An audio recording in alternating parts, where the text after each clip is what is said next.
How do you mean no more commission? Well, no one in Scotland can commission an idea. You know, if I went to BBC Scotland and I said, oh, I've got this great idea for a sitcom, I've got this brilliant idea for a drama, you know, no, there isn't one person in Scotland that can okay it unless it goes through London. Good morning and welcome to another edition of Full Scottish. What's happening today? Hello and welcome to the Full Scottish here on Broadcasting Scotland. Scotland is going to be an independent country. That need, that desire for independence is ever stronger than perhaps it was in 2014, so there's an obligation that we've got to give leadership to that campaign. That's what Nicola Sturgeon as our First Minister has been doing. My feeling about Boris Johnson is he can't be trusted on anything. That is now and forever will be known as the rape clause. I'm old enough to remember going into Europe in '73, and I remember how much of a razor's edge that was a battling stone. And I think we made it by 53%, if I remember correctly, for going in. And ever since that time, England particularly has been pretty much schizophrenic, down the middle about whether it felt British or whether it felt European. And that schism, that crack has remained throughout English society ever since. Scotland means business. Scotland's voice won't be stilled, it won't be silenced, it has to be heard. About the work that's been done by Broadcasting Scotland in giving community activists, yes activists, Scottish activists a platform other than the traditional media outlets.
Press the request, or would those members who are speaking in the debate press the request speak buttons, please.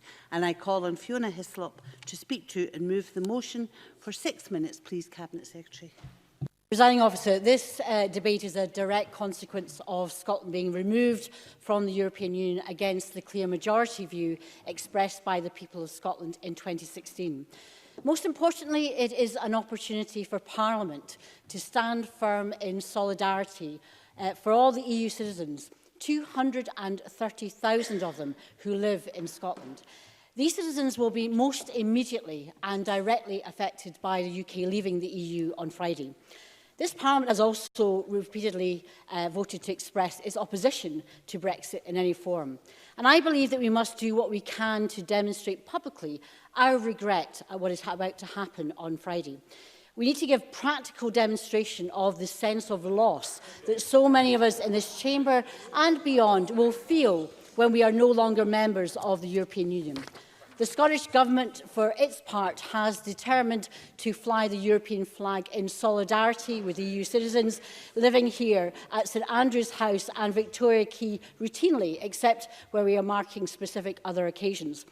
Some, of course, will seek to criticise our actions as purely symbolic, but at times of uncertainty and disruption, symbolism and the values of symbols and what they represent do matter. The Parliament has in the past... No, I'm not giving way. The Parliament has, presiding officer, The Parliament has in the past flown different flags in solidarity with different peoples at different times. I have lost count of the number of times EU citizens in Scotland have thanked me for the way the Scottish Government and members of this Parliament have stood up publicly for their post-Brexit rights here in Scotland and in the rest of the UK. Flying the European flag is a concrete and visible expression of the value that we place on the contribution that the 230,000 EU citizens who live and work here in Scotland make to our country. That contribution is beyond question. I give way to Liz Smith. I'm grateful to the Cabinet Secretary for giving way.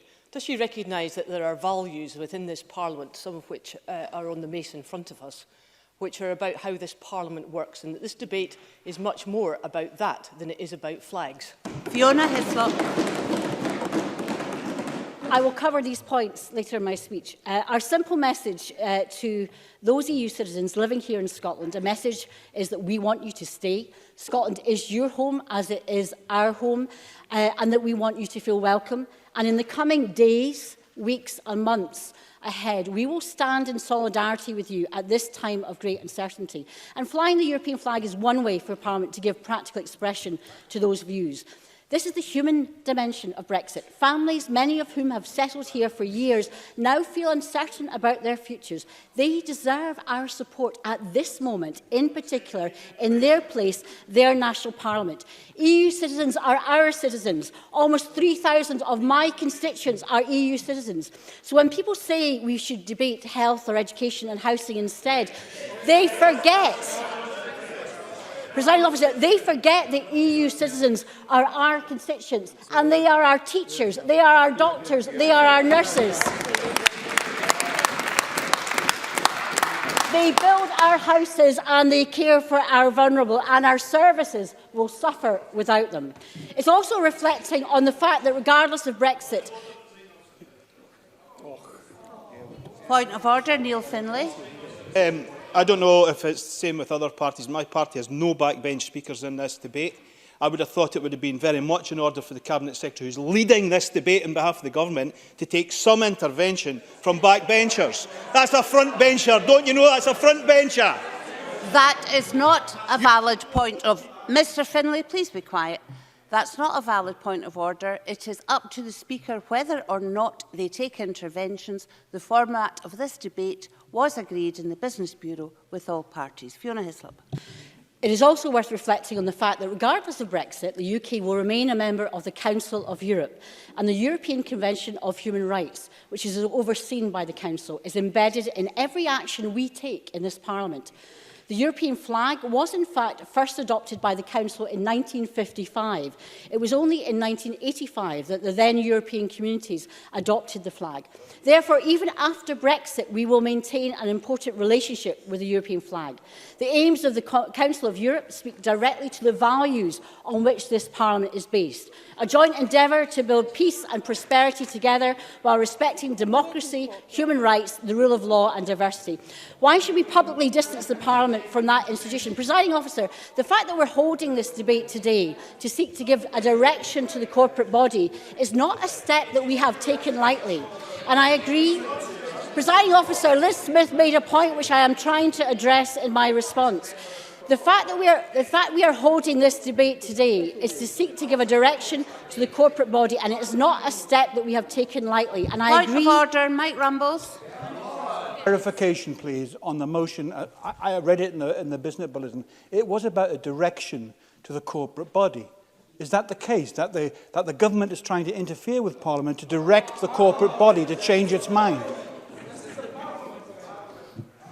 The corporate body is part of this Parliament, and this Parliament is now debating items relevant to the corporate body. Fiona Hyslop. Indeed, that's the point I was coming on to. In fact, that we're holding this debate today for the Parliament to seek to give a direction to the corporate body is not a step we have taken lightly, and I agree that it should not happen regularly, and I would resist that occurrence. But it is not the first time, so it is wrong to say that this is unprecedented. On the 6th of December in 2007, a motion from the Labour Party, supported by the Conservatives and the Liberals, instructed the corporate body to set up the Calman Commission.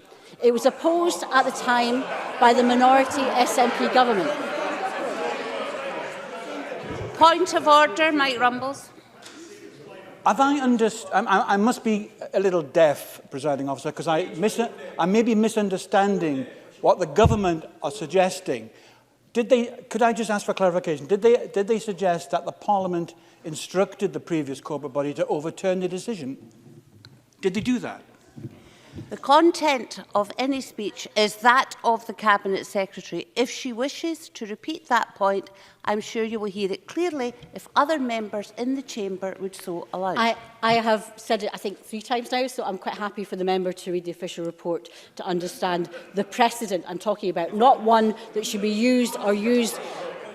I'm about to finish. Presiding Officer, with grace, if you can give me a few moments to complete what I have to say. I am one of the few members in this place who has served on the Parliamentary Bureau, and I know full well the importance of seeking to reach cross-party consensus within Parliament institution, and above all on the corporate body. The role of the Presiding Officer in reading the... Excuse me, Cabinet Secretary. The Cabinet Secretary is coming to a close. There should be no more interventions. Cabinet Secretary. The role of the Presiding Officer in reading the mood of parliamentarians across the chamber is key within this. The Scottish Government has always accepted that the corporate body's decision to change the policy was made with the aim of being non-political. However, and I say this with greatest respect to those members of the corporate body who reached that decision, I do not believe that their decision reflects the views of the Parliament as a whole. Nor do I believe that the decision could be non-political, whatever the outcome had been reached. So on that basis, I believe it is appropriate for all of the Parliament to be given the opportunity to express its views, just as the Calman Review set up did before it. So I should stress that in order to avoid this situation, the Government has also sought to find a compromise, unfortunately unrealised. Parliament should send, Presiding Officer, a clear and symbolic signal that even after Friday, we want to maintain strong bonds with our European friends and neighbours, that we continue to share the same fundamental values that their citizens, our constituents who live in Scotland, who will continue to be valued and respected, mean to us. Presiding Officer, I move the motion in my name.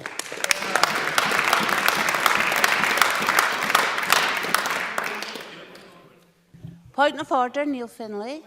This Parliament is, if we follow the motion, is about to overturn a decision of the corporate body.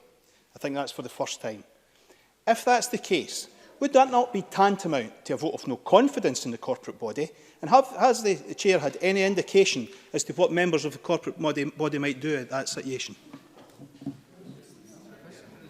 That's not technically a point of order. However, I would refer the member to the Scotland Act.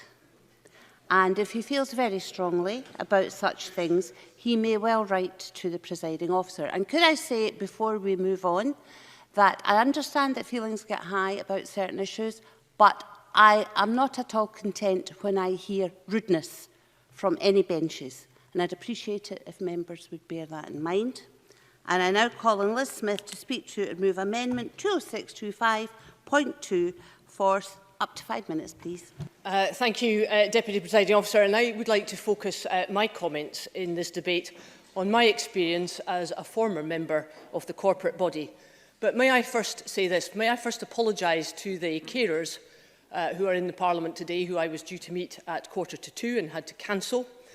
And may I also say, like Mr Rennie said in the Chamber yesterday evening, those of us who are committed Europeans and who voted Remain in 2016 would far rather that the EU flag was still one of the 3 principal flags flown outside this Parliament building alongside the Scottish and UK flags. But we lost that argument, and for all the reasons that have been rehearsed so many times in this chamber in recent months, we accept as Democrats that the UK voted to leave the EU. Indeed, it is now a fact that we are leaving the EU, and this is important in relation to the decision already being made by the present corporate body. Can I remind members that, as set out in the standing orders, the corporate body has a very specific role, one which is entirely different to the other bodies of this Parliament. It is there to make decisions on a wide range of issues which relate to the management of this place. whether they do as budgets or as staffing, accommodation, or the use and security of parliamentary resources and facilities, and it carries with it very significant responsibilities in terms of the duties of its elected members. Corporate body members do not sit to make political decisions. Instead, they are elected by the whole Parliament, usually, but not necessarily drawn from each of the political groups that make up that Parliament, to make decisions on an impartial basis that are to the collective benefit of all of us in this Parliament. On that basis, the corporate body has impartial relationships with other parliamentary bodies, such as the Bureau and the Conveners Group, which obviously have responsibility for the day-to-day political business of the Parliament. Corporate body members frequently deal with complex and sensitive issues, including when national security issues come into play. And they can often be party to confidential and private information, not always available to other members of the Parliament. As a result, members will appreciate that it is vital that there is full trust and confidence in the work of the corporate body to act in an impartial manner on behalf of all members, rather than on behalf of the political parties represented in the Parliament. What is particularly important here is Section 21 of the Scotland Act of 1998, which in 21(3) states, and I quote, "The corporation shall provide Parliament, or ensure that Parliament is provided, with the property, staff and services required for Parliament's purposes." And in Section 21(4), it goes on to state that the Parliament may give special or general directions to the corporation for the purpose of or in connection with the exercise of the of course. Daniel Johnson. I'm very grateful to Liz Smith for giving way, and I think she makes some important points. And critically and fundamentally, the architecture of these institutions was put together with great care. With the care and the attention and focus being that this is a Parliament that was not in the control of the administration, of the government. And the corporate body, and indeed the Bureau, were put in place to do precisely that. Because it's important, those decisions she just outlined were put beyond party politics. And is that not what is undermined by this decision today? Liz Smith. I absolutely agree with the member. It is about collective responsibility, and this is exactly what has happened with the recent decision about the European flag. And I do not believe that it is either appropriate or acceptable to reverse this decision. Indeed, to do so, I believe, sets a dangerous precedent, which would serve to undermine the relationship between the corporate body and the rest of Parliament and the effective workings of Parliament. Yes, of course. Fiona Hyslop. I genuinely, because I've seen it at first hand, believe in the importance of consensus and the role of the corporate body.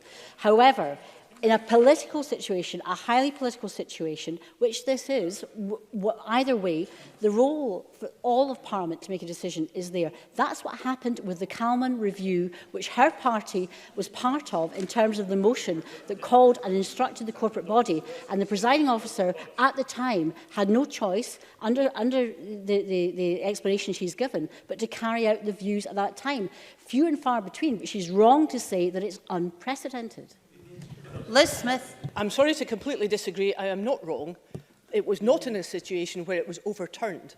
What happened in the Calman Commission was an advisory suggestion about extra support that was required for the general workings of this Parliament. I have it here. That's what it was all about. How much time? Now, may I address those who have petitioned to ensure that the EU flag continues to fly outside this Parliament? I respect your views, just as I respect the views of those people who believe that the flag should be removed. Yet the issue before this Parliament this afternoon is not what we think about the withdrawal from of the UK from the EU. It is about whether members of this Parliament are prepared to undermine the corporate body, which we elect and can be overridden by any Scottish Government which happens to get a sufficient number of MSPs to support.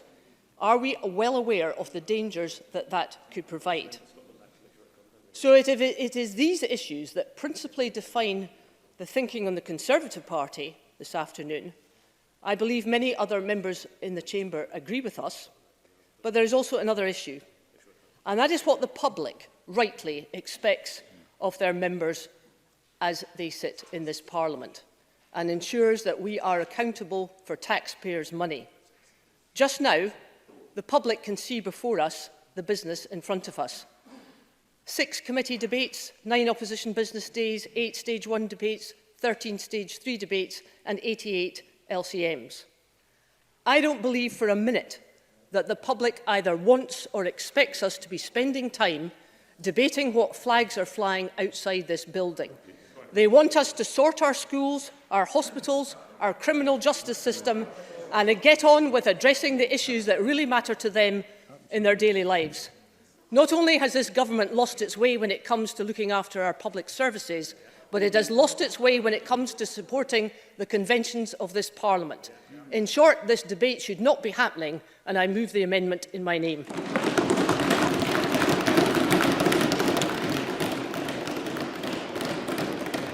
I now call on Clare Baker to speak to and move Amendment 20625.1 for 4 minutes, please. Thank you, Presiding Officer. The debate this afternoon is unfortunate.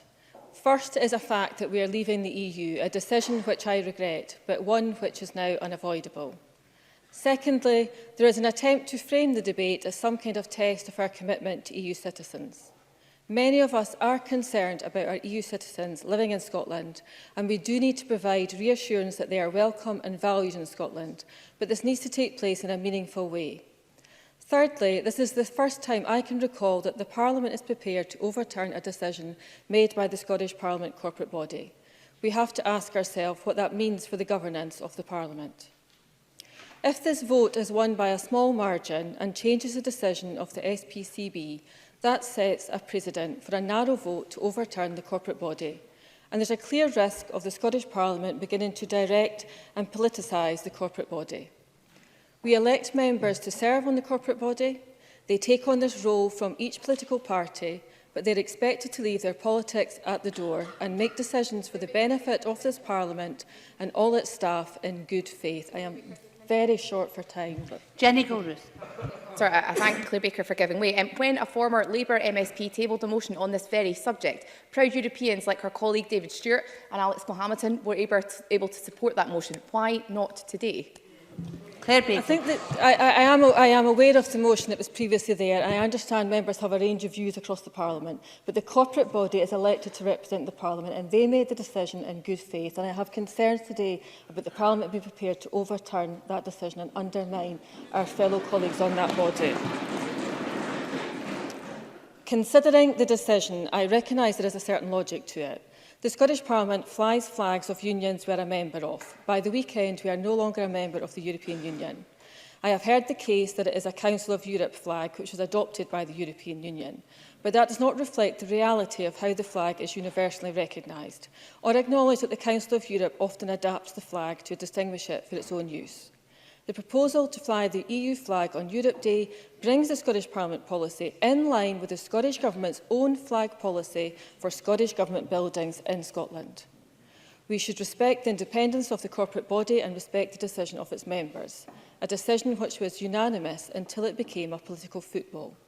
This is not about a government building, which arguably does have a political identity, and it's not about a building owned by one political party, which can exert its will over the operations of Parliament.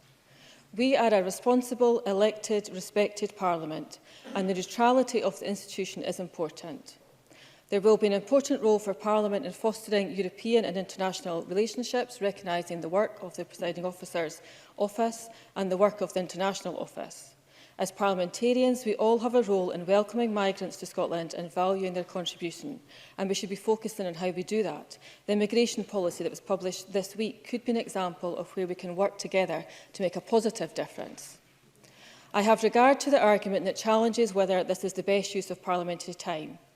While this is a short debate, it has still absorbed the resources of the Parliament in the week that we are leaving the EU. This is the time we should be focusing on the real challenges facing Scotland as a consequence of that decision, which I don't believe is encapsulated in a debate about whether or not to fly a flag. Presiding Officer, if after today the EU flag stays up outside the Parliament, does it really matter? I don't believe it will define our future relationship with Europe, and while the flag reflects our relationship in law, it is not illegal for us to fly the flag. What is problematic is the way in which this debate politicises the decision, undermines the status of the corporate body and questions their ability to act independently of Parliament and leaves the institution open to accusations of political motive. These are the issues we need to reflect on, and I move the amendment in my name. Colin Ross-Greer for 4 minutes, please. Thank you, Presiding Officer. I appreciate the argument that decisions about the operational matters of the parliamentary estate should not be politicised, but we are long past that option now. There is no, and there was likely never going to be a way to make the binary choice between keeping this flag up and taking it down that wasn't a political choice. It is a political symbol, and what we, the democratic voice of the Scottish people, do with it has some significant symbolic meaning. It sends a message, or more accurately, it sends a variety of messages depending on your political persuasion, your citizenship status, or a number of other factors. The Greens believe the European flag should continue to fly, and we will vote for that today. The European flag is not just about the European Union. I'll take just one intervention because I've only got 4 minutes, but I'm happy to take it from Mr Kerr. Liam Kerr. I'm very grateful for taking the intervention. I asked for a ministerial statement this week so the Justice Secretary could come here and talk about the state of the police under the SNP and seek solutions. It was refused for lack of time. Instead, we're debating flags and symbolism. Does the member feel any shame or embarrassment that he and his party think this is more important than the funding and resourcing of Police Scotland? Ross Greer. I'm sure Mr Kerr enjoyed that moment of self-indulgence, but I'm going to come to the point of hypocrisy on the part of the Conservatives in a moment. We are debating the European flag, not just the flag of the European Union. It was originally, and it remains, the flag of the Council of Europe, which we remain a part of. That organisation predates the European Union, and it plays an important role, particularly in relation to the European Convention on Human Rights, something which the Conservative Party often suggests that we should perhaps just get rid of. We might be leaving the European Union on Friday, but we are not leaving the Council of Europe. It's important that we continue to acknowledge and value our membership of the Council of Europe. But continuing to fly the flag also sends an important message to European citizens in Scotland. The last 4 years have been an unpleasant experience for them. A great many feel utterly abandoned by a Westminster Parliament and Government which they did previously have respect for. European citizens have been made to feel unwelcome. Discrimination and hate crime across the UK has risen. People who've lived here for decades are being asked to provide proof about their right to continue doing so just to access basic services. Symbols do matter, and for many of the 237,000 EU citizens living in Scotland, our decision to continue flying this flag, a statement of our continued commitment to a common European future, it matters a great deal. I personally don't have a huge amount of interest in flags. Unsurprisingly, I have no affinity for the Union flag, but I don't feel particular affinity for the Saltire either. That's not what motivates my politics. But if continuing to fly the European flag can provide some visible reassurance to European citizens that this Parliament continues to stand up for them, that we are still their representatives as much as anyone else's, then so be it. That alone is good enough reason for me. No, I'm afraid not. I hear the concerns of those outside of this place who are frustrated that Parliament's valuable time, even if just half an hour of it, is being given over to a debate about flags. Those concerns are right, and they're considerably more sincere than those making similar points in here today, but whose parties absolutely wanted this debate to happen precisely so they could make political capital out of it. The Scottish Government has rightly opened itself up to criticism for bringing this to debate without having brought a single debate on our schools for over 2 years. I've been vocal in my criticism of their failure to do that. But we should be totally honest here. The Tories are delighted that this debate is taking place. They really wanted it to, and they reckon that they'll stand to benefit politically from a failed attempt to make the European flag come down over this building, just as the Greens and the SNP will likely come out of this well with those who feel a strong sense of European identity with EU citizens and others. With respect, I'm not sure if anyone will particularly notice Labour's position. The only real losers here are the Liberal Democrats, the party of Europe, who, unless they're about to make some significant U-turn, are set to vote with the Conservatives to take the flag down. I'm just about to round up. I'm actually already over time, I'm afraid. I didn't want this debate, and I'm not the only one, but there was never likely to be another way that a full vote of Parliament to make a binary decision on something which symbolises such a defining issue of our era. We should reflect on that, on the collective failure of our processes, and we should resolve to make sure that debates over flags do not become a recurring feature, regardless of whose partisan interests they serve. that truly would be a failure. But today, given where we are, the Greens will, cast our votes for a symbol of internationalism, of common endeavour, of solidarity, of Scotland's continued commitment to our European future. We will vote to keep the European flag flying over this Parliament. Now call Liam MacArthur for 4 minutes, please.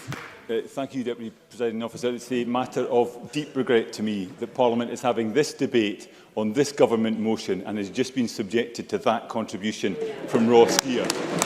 Not because I don't believe in the partnership of European nations or the values underpinning it. I can safely say that I am a Liberal Democrat precisely because of my party's internationalist outlook. I joined all those years ago because of the long-standing commitment of Liberals to European integration, to arguing for the benefits of pooling and sharing with our European partners. It's why I campaigned hard and with conviction for Remain in 2016, why I was distraught at the outcome of that referendum, and why I was proud of the leading role that Liberal Democrats played in making the case for a people's vote. I worked in Brussels for 5 years, including in the Commission. I remain a loyal member of the Royal Brussels British Football Club, who sit currently top of ABSA Division 1, eyeing up another title for those that may be interested. And I can credibly argue that UK membership of the EU brought me and my now wife together, as we met in Brussels when we were both working there in the mid-90s. So the aspect of the motion that speak of shared, passionate and enduring commitment to the aims of the Council of Europe, democracy, human rights, rule of law and diversity, will find no argument from me. Sadly, though, that is not what this motion is really about. It's not about the Council of Europe, or indeed the European family of nations. This Parliament has flown the European flag since 2004 to reflect our membership of the European Union. That is the reason, that has been the justification, and that is why the motion before us today is so politically charged. Removing the flag does not make the Parliament anti-European, just as leaving it up doesn't make us pro-European. The flags are a statement of legal fact, not of political desire. I have had the privilege of serving on the corporate body since 2011. Having been elected twice by this chamber, I genuinely consider it an honour and take seriously my responsibilities as an SPCB member, as I know do my colleagues. We work together collegiately and constructively, often on difficult and sensitive issues. We recognise that the decisions we take can or potentially could affect the reputation of the Parliament or indeed MSPs. And we do so aware of the political environment in which we operate, but with the aim of protecting the political neutrality of the SPCB and of the Parliament as an institution. It's for that reason that we agreed to lower the European flag on the 31st of January, reflecting the legal position that Scotland, as part of the UK, would no longer be a member of the EU. Does that prospect fill me with joy? Absolutely not. Will I continue to make plain my opposition to Brexit and the act of self-harm I believe it to be? You better believe it. But I also believe that we have a duty as MSPs to protect the neutrality and reputation of this institution. SNP ministers will be free to continue arguing that Brexit makes the case for India F2. I will disagree, and no doubt we will have those debates in this chamber. Meantime, with everything else that's going on in Scotland at present, the spectacle of this Parliament debating flag policy will strike many as bizarre. But, Deputy Presiding Officer, it's far more serious than that. By seeking to direct the SPCB, this government is moving into uncharted territory and sending a dangerous message about the lengths it's prepared to go to get its own way. It risks calling into question the role and neutrality of the SPCB and opening the door to future decisions being second-guessed by ministers. Future governments of a different political colour, for partisan reasons, may seek to impose their will on this institution. With this decision, we risk giving them permission to do as they please. I don't believe that that's what Fiona Hyslop wants. I don't believe that's genuinely what MSPs across this chamber want. And I'm really not sure at all what Alex Neil will be making of all this. But by wrapping not just ourselves but this Parliament in a flag, that is what we risk doing. And I urge colleagues not to support the government motion this afternoon.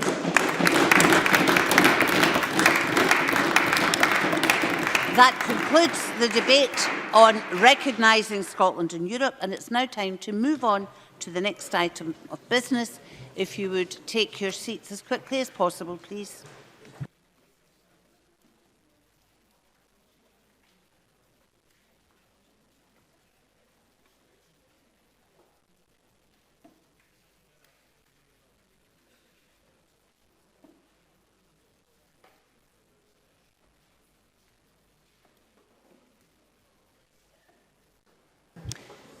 If members leaving could do so quietly, please. The next item of business is portfolio questions, and I'll try to get as many people as possible in. And the first one is health and sport. Question number 1, Ruth Maguire. Thank you, Presiding Officer. To ask the Scottish Government how many take-home naloxone kits have been supplied by the Scottish Ambulance Service since 2011. Joe Fitzpatrick. The Scottish Ambulance Service responds to many potentially fatal opioid overdoses by directly administering naloxone to reverse the overdose and save a life. I'm pleased to announce that the Drug Death Task Force will support a 3-month trial providing 500 naloxone kits to the Scottish Ambulance Service, enabling their paramedics to issue patients at risk of an overdose with this potentially life-saving medication to take home.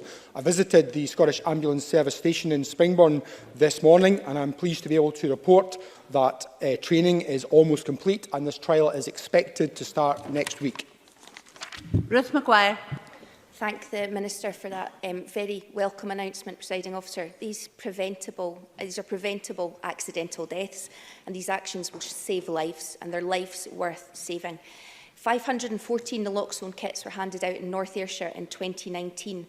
45 lives were reported saved. North Ayrshire is training additional community development staff to administer this life-saving drug. Will the Minister join me in commending this action and urge others to follow suit with urgency? Joe Fitzpatrick.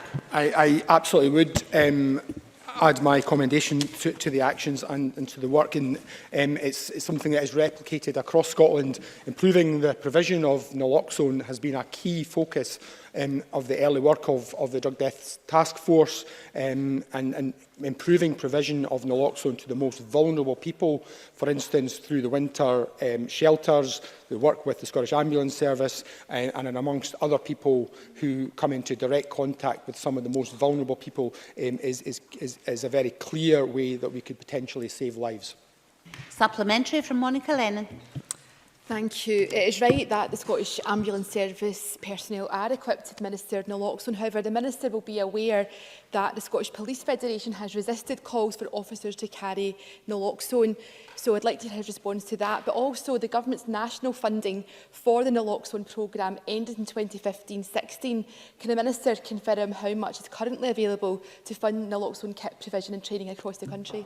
Joe Fitzpatrick. So on the last point, naloxone has been embedded in budgets, and it should be part of normal business for all those who require it. But clearly, in terms of with the ambulance service, this is a new service, which is why it's being funded directly by the Scottish Government at this stage. But I think when we have a medication which is so actually almost a miracle drug in the fact that it can reverse a potential overdose, and with one injection you can save a life, it is absolutely appropriate that that should be embedded into normal business.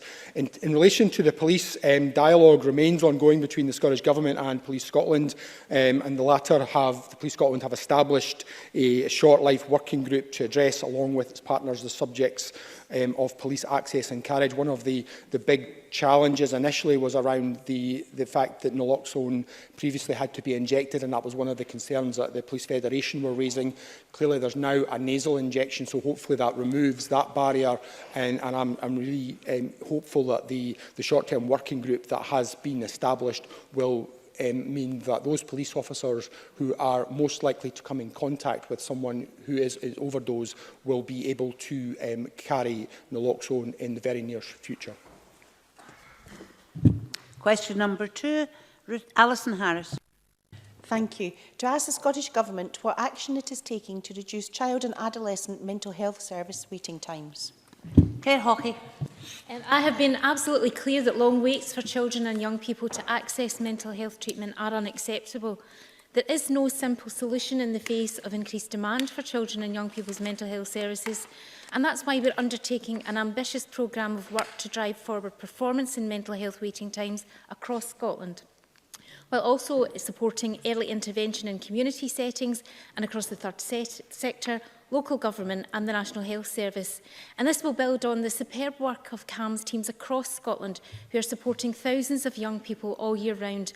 Only today, Presiding Officer, reports in the Courier highlighted the increase in the number of young people being supported in Perth and Kinross, and this response is replicated elsewhere in Scotland. Through the Children and Young People's Mental Health and Wellbeing Programme Board, which is jointly chaired by the Convention of Scottish Local Authorities, we are implementing the key recommendations of the COIA Task Force, the Youth Commission on Mental Health and the Scottish Association for Mental Health's audit of rejected referrals. Alison Harris. I thank the Minister for her answer. However, less than 2/3 of children and young people with mental health problems in NHS Forth Valley were treated within 18 weeks of referral in the most recent quarter. So is there something more specific that the Minister can do to actually help those children in NHS Forth Valley? Clare Hockey. So officials are already working closely with boards on regular monitoring of performance, acknowledging that some boards in particular face particular challenges, and we're adopting an approach which will involve more enhanced engagement over the coming months. And this will include a series of site visits and meetings with NHS Chief Executives, Integration Authority Chief Officers and senior clinicians to review the trajectories and support the development of local improvement plans. Question number 3, Maureen Watt. Presiding Officer, to ask the Scottish Government what funding it is providing for community-led sports in Aberdeen South and North Kincardine. Joe Fitzpatrick. Member will be aware the Scottish Government routes our funding for sport through our national agency, Sport Scotland. In Aberdeen South and North Kincardine, Sport Scotland invest in community-led sports through the direct club investment and sports facility funds, and also provide investment for their local delivery partners for the active schools and community sports hub programmes. Maureen Watt. I thank the Minister for that answer. I was delighted to attend the opening of the Neil Cooper Cruyff Court in the Tullis area of my constituency in November. It's the second Cruyff Court to open in Aberdeen, and I'm aware of the fantastic work carried out by Street Sports to encourage young people to get involved in sport. Indeed, I'm holding an event in Parliament next Tuesday to highlight this. Can I ask how the Scottish Government is working with these organisations to ensure sporting activities are especially accessible to people from deprived communities? Joe Fitzpatrick. Well, obviously, I absolutely welcome the new facility in Tullis and the continued work which Street Sport undertake in the area. Through our Changing Lives Through Sport and Physical Activity programme, both the Scottish Government and Sport Scotland work with third sector organisations to identify and deliver sporting opportunities for all over Scotland with a specific focus on deprived communities. Question number 4, Angus MacDonald. To ask the Scottish Government what its response is to the findings of the out-of-hospital cardiac arrest data linkage project report. Jean Freeman.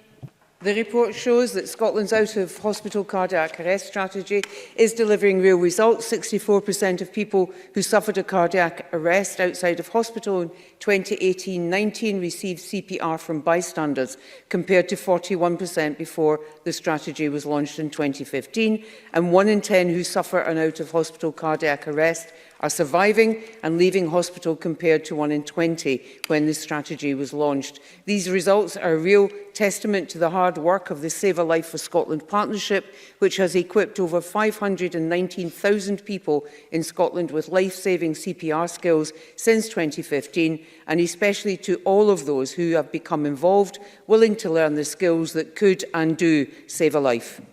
Angus MacDonald. I thank the Cabinet Secretary for her response. She'll be aware that all of Scotland's local authorities have signed up to the British Heart Foundation's project to build a nation of lifesavers by providing CPR training in schools. Can the Cabinet Secretary advise what more the Scottish Government is doing to provide training to adults as well as children, to increase the number of people who have these life-saving skills and to increase the chances of survival of out-of-hospital cardiac arrest in Scotland? Jean Freeman.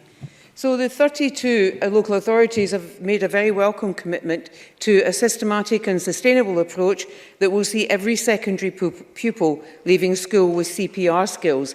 The strategy that we've just reported on was a 5-year strategy. It ends in this year, and although it has overshot the number of individuals that it was aimed to ensure had those skills. We will now look at what more we want to do, because we want to not only maintain the work, but see where we can build on that success. And in particular, we will want to look at the increase in skills in our most deprived communities. Supplementary from Miles Briggs. Thank you, Deputy Presiding Officer. On that point, today's report, although welcome progress in some areas, does still show that people living in the most deprived communities in Scotland continue to have around twice as many out-of-hospital cardiac arrests as those in the most least deprived communities. Can I therefore ask what assessments also be made by ministers of the Cardiac Rapid Response Team, which was piloted here in NHS Lothian, and rolling that out in deprived communities? Jean Freeman. So all of that is both the assessment that Mr Briggs is referring to in terms of that pilot and how we would roll that out. What more we need to do now, having seen the success of the out-of-hospital cardiac arrest strategy, and in particular focus, as I said earlier, and he's mentioned, on those more deprived communities. All of that is now part of the work that we're going through to understand exactly how we should target the resource here in order to ensure that we close that inequality gap. Question number 5, James Kelly. Thank you, Deputy Presiding Officer. To ask the Scottish Government what action it is taking to reduce delays at A&E departments. Jean Freeman. Our emergency departments have been experiencing sustained high levels of attendances, over 11% higher than they were 4 years ago. To ensure immediate improvements are made and that those are sustainable, we've invested £20 million to strengthen capacity, reduce delayed discharge and ensure quality of care and access to services over winter. We continue to support improved processes through external support to our health boards and our health and social care partnerships, who are facing the greatest pressures to minimise delays for patients no matter where they are in the system, and have invested £30 million over the last 4 years to take forward the recommendations made in Sir Lewis Ritchie's review into out-of-hours care. James Kelly. Thank you. I thank the Cabinet Secretary for the answer. The latest statistics for Hairmyres Hospital in the NHS Lanarkshire area are deeply concerning, with 95 people having to wait more than 12 hours in the A&E department. It's difficult enough having to wait in an A&E department, but to wait for such a length of time is completely unacceptable.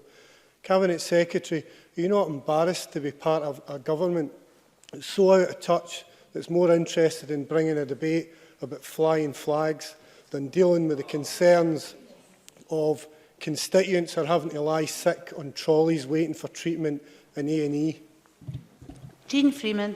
So, Mr Kelly, what I am interested in doing is focusing on improved patient care and not making cheap political points out of those situations. So, let me tell you that you are absolutely right, and I completely agree with you, that actually shouting at me, Mr Kelly, isn't really going to take you very far.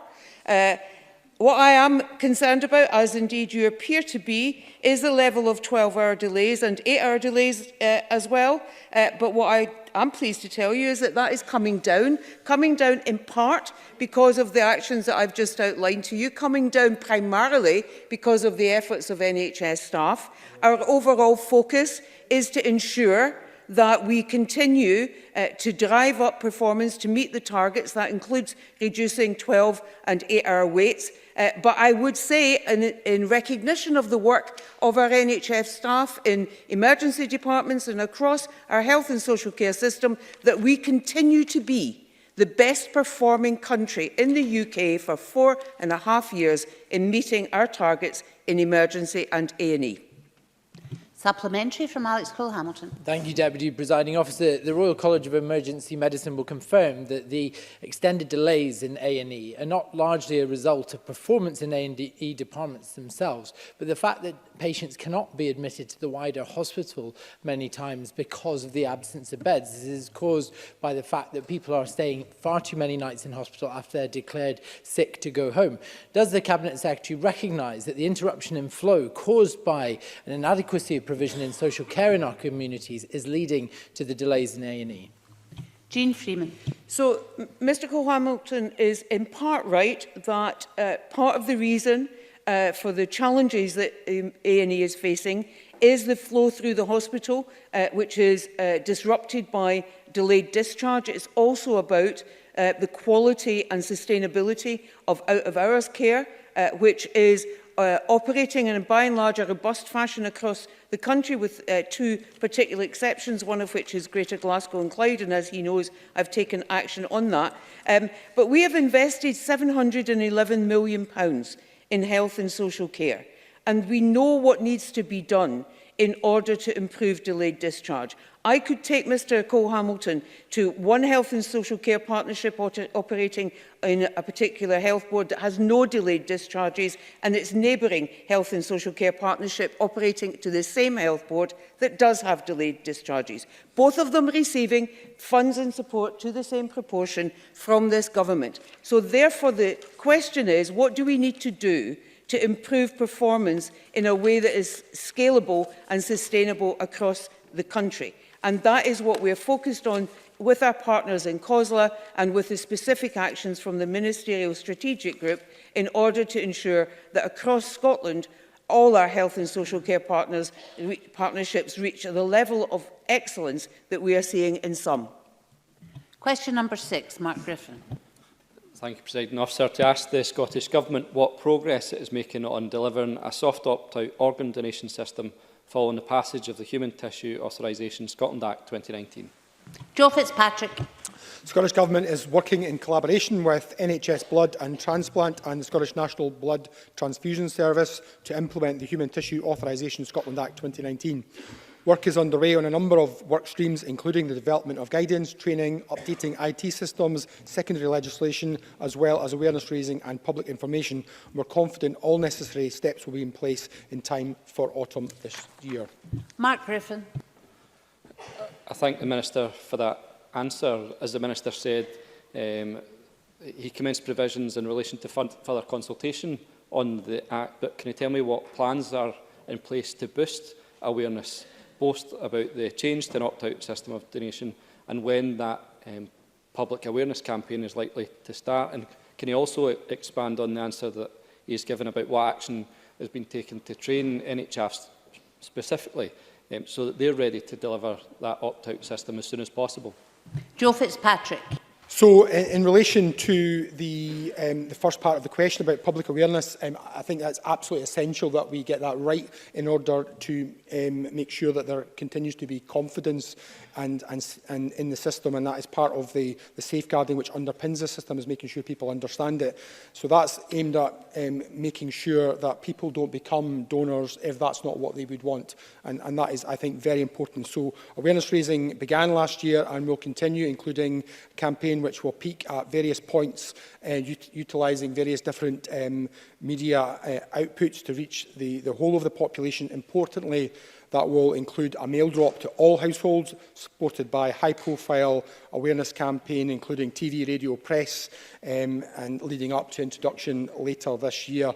The other point that the member made in relation to training is equally important. It is really important that our staff are appropriately trained, and delivery of training of staff in the NHS who will be involved in donation and transplantation is scheduled to begin in the end of March or April to meet the autumn implementation date, and we've worked closely with NHS stakeholders on guidance to support that training and to provide clarity on how the changes in law will work in practice. Question number 7, Claudia Beamish. Thank you, Presiding Officer. To ask the Scottish Government what support it provides to third sector organisations that offer social prescribing solutions in rural South Scotland. Joe Fitzpatrick. We recognise that social prescribing is a valuable approach which enables people and communities to take more control of their health and well-being.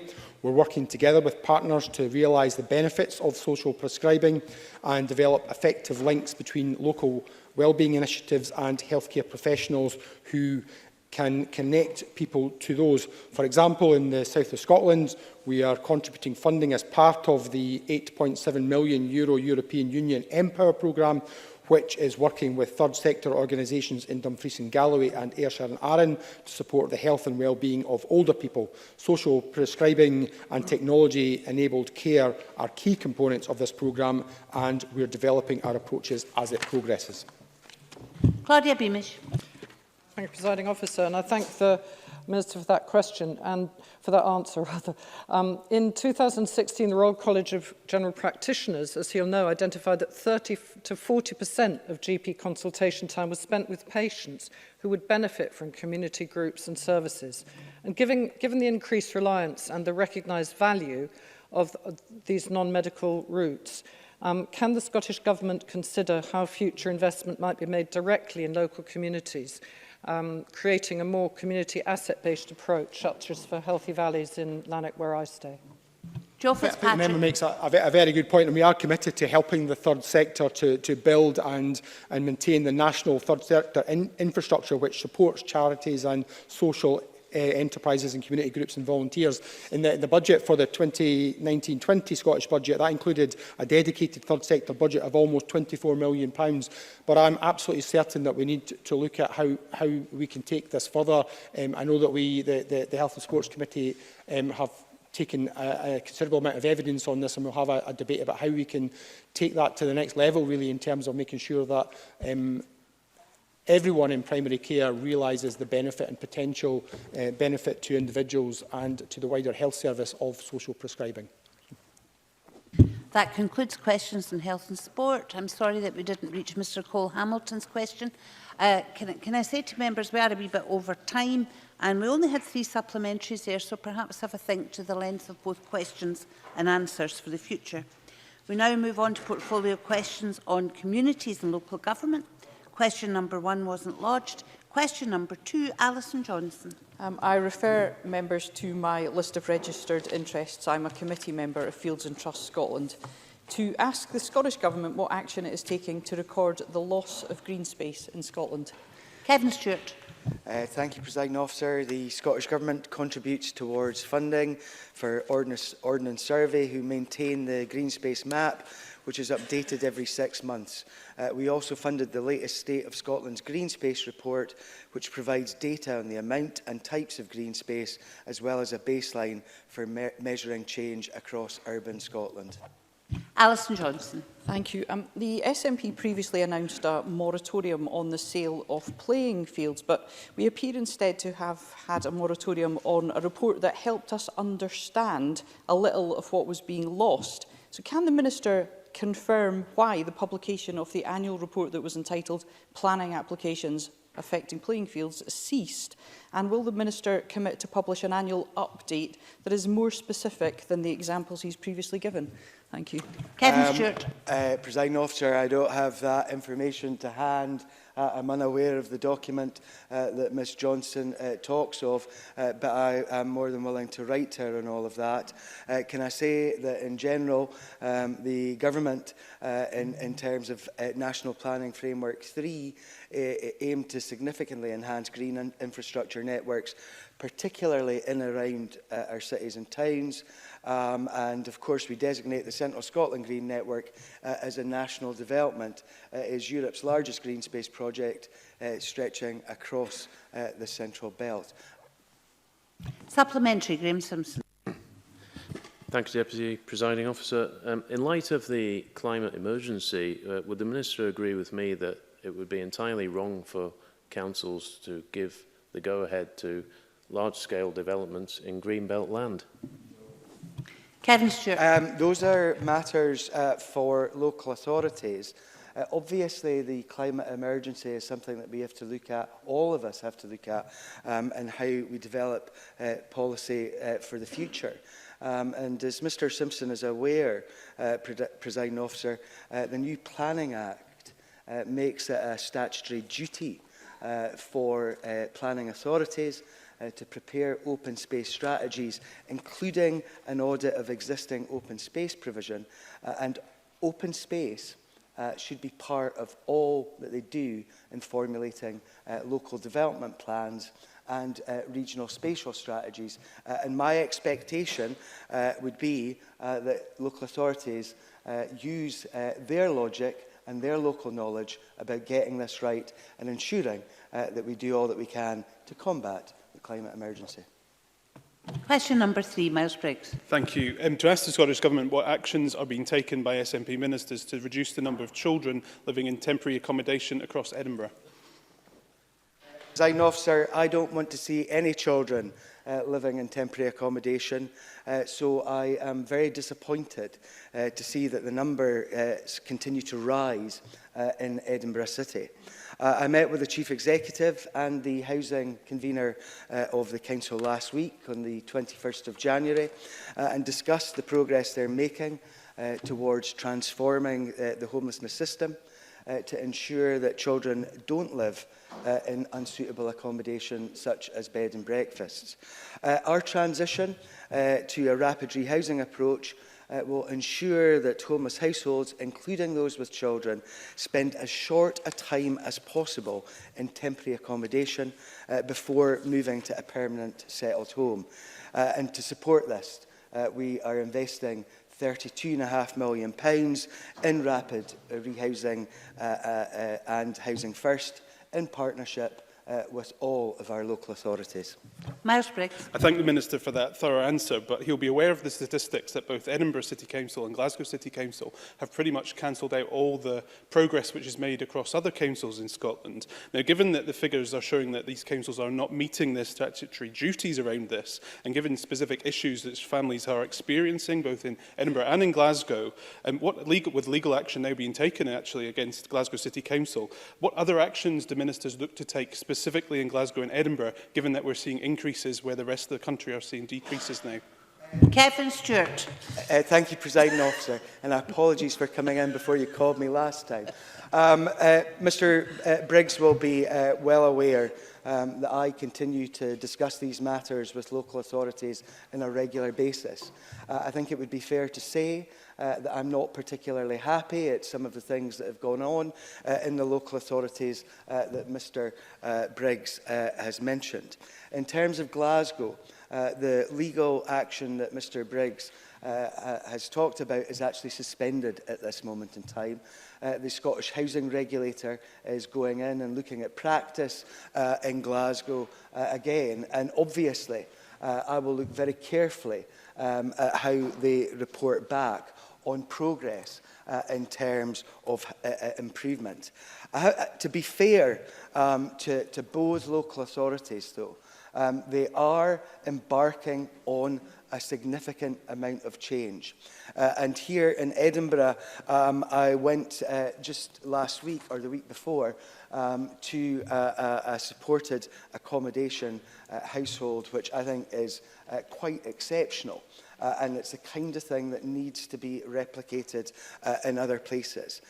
Beyond that, we as a government will continue to try and ensure that the best practice that is happening elsewhere is rolled out everywhere.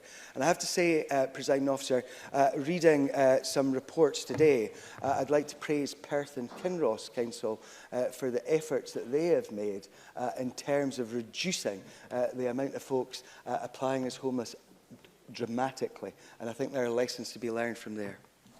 Well, I would like to say, Minister, could you be a wee bit shorter with your answers, please? You're disadvantaging members in the chamber. Question number 4, Annabel Ewing. Thank you, Presiding Officer. To ask the Scottish Government what its position is on an amendment to the UK Government's withdrawal agreement that would allow unaccompanied child refugees to be reunited with their families in the UK. Aileen Campbell.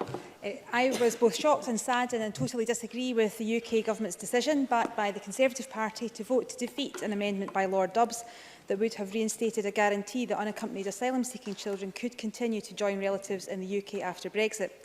These children, who have often fled war and persecution, will either remain in migrant camps where they are susceptible to further harm and exploitation, or take desperate measures to rejoin the families that are living in the UK by dangerous routes, often involving extreme risks to their lives.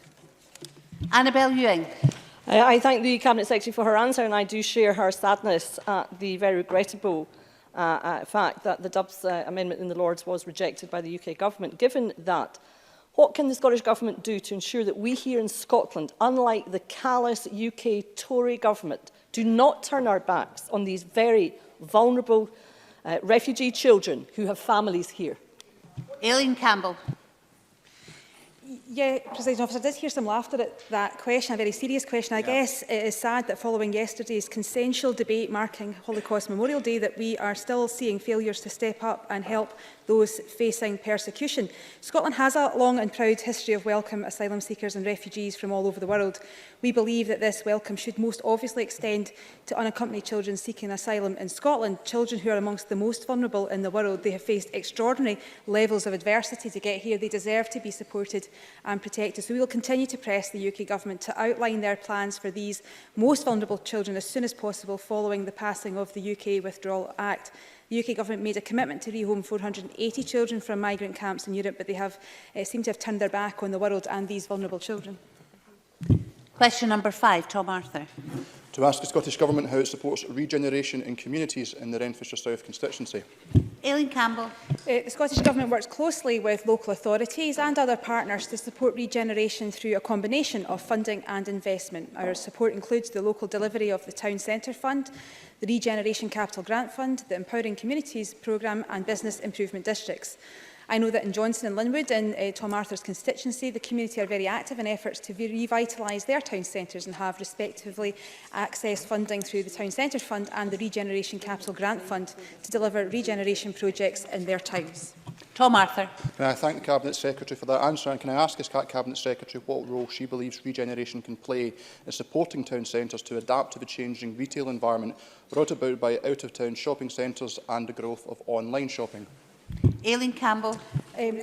Our approach to regeneration in Scotland, which empowers and supports communities to inform and shape local place-based plans, is integral to supporting our towns to adapt and become more diverse, successful and sustainable. Government is most effective when it empowers our communities and local authorities and when it acts with them, not doing things to them, our communities, but letting them become the solution themselves, and removes barriers which stand in the way to progress. Our collective impact of what our communities can then achieve is massive. Tom Arthur and I were at the Paisley is Open, the long-term vision for Paisley Town Centre, and I think that will serve as a blueprint to ensure that many other towns can look at what Paisley has done with partners to ensure that we can deliver successful, vibrant towns in the future. Question number 6, Gail Ross. Thank you. To ask the Scottish Government when the last review of local government was carried out.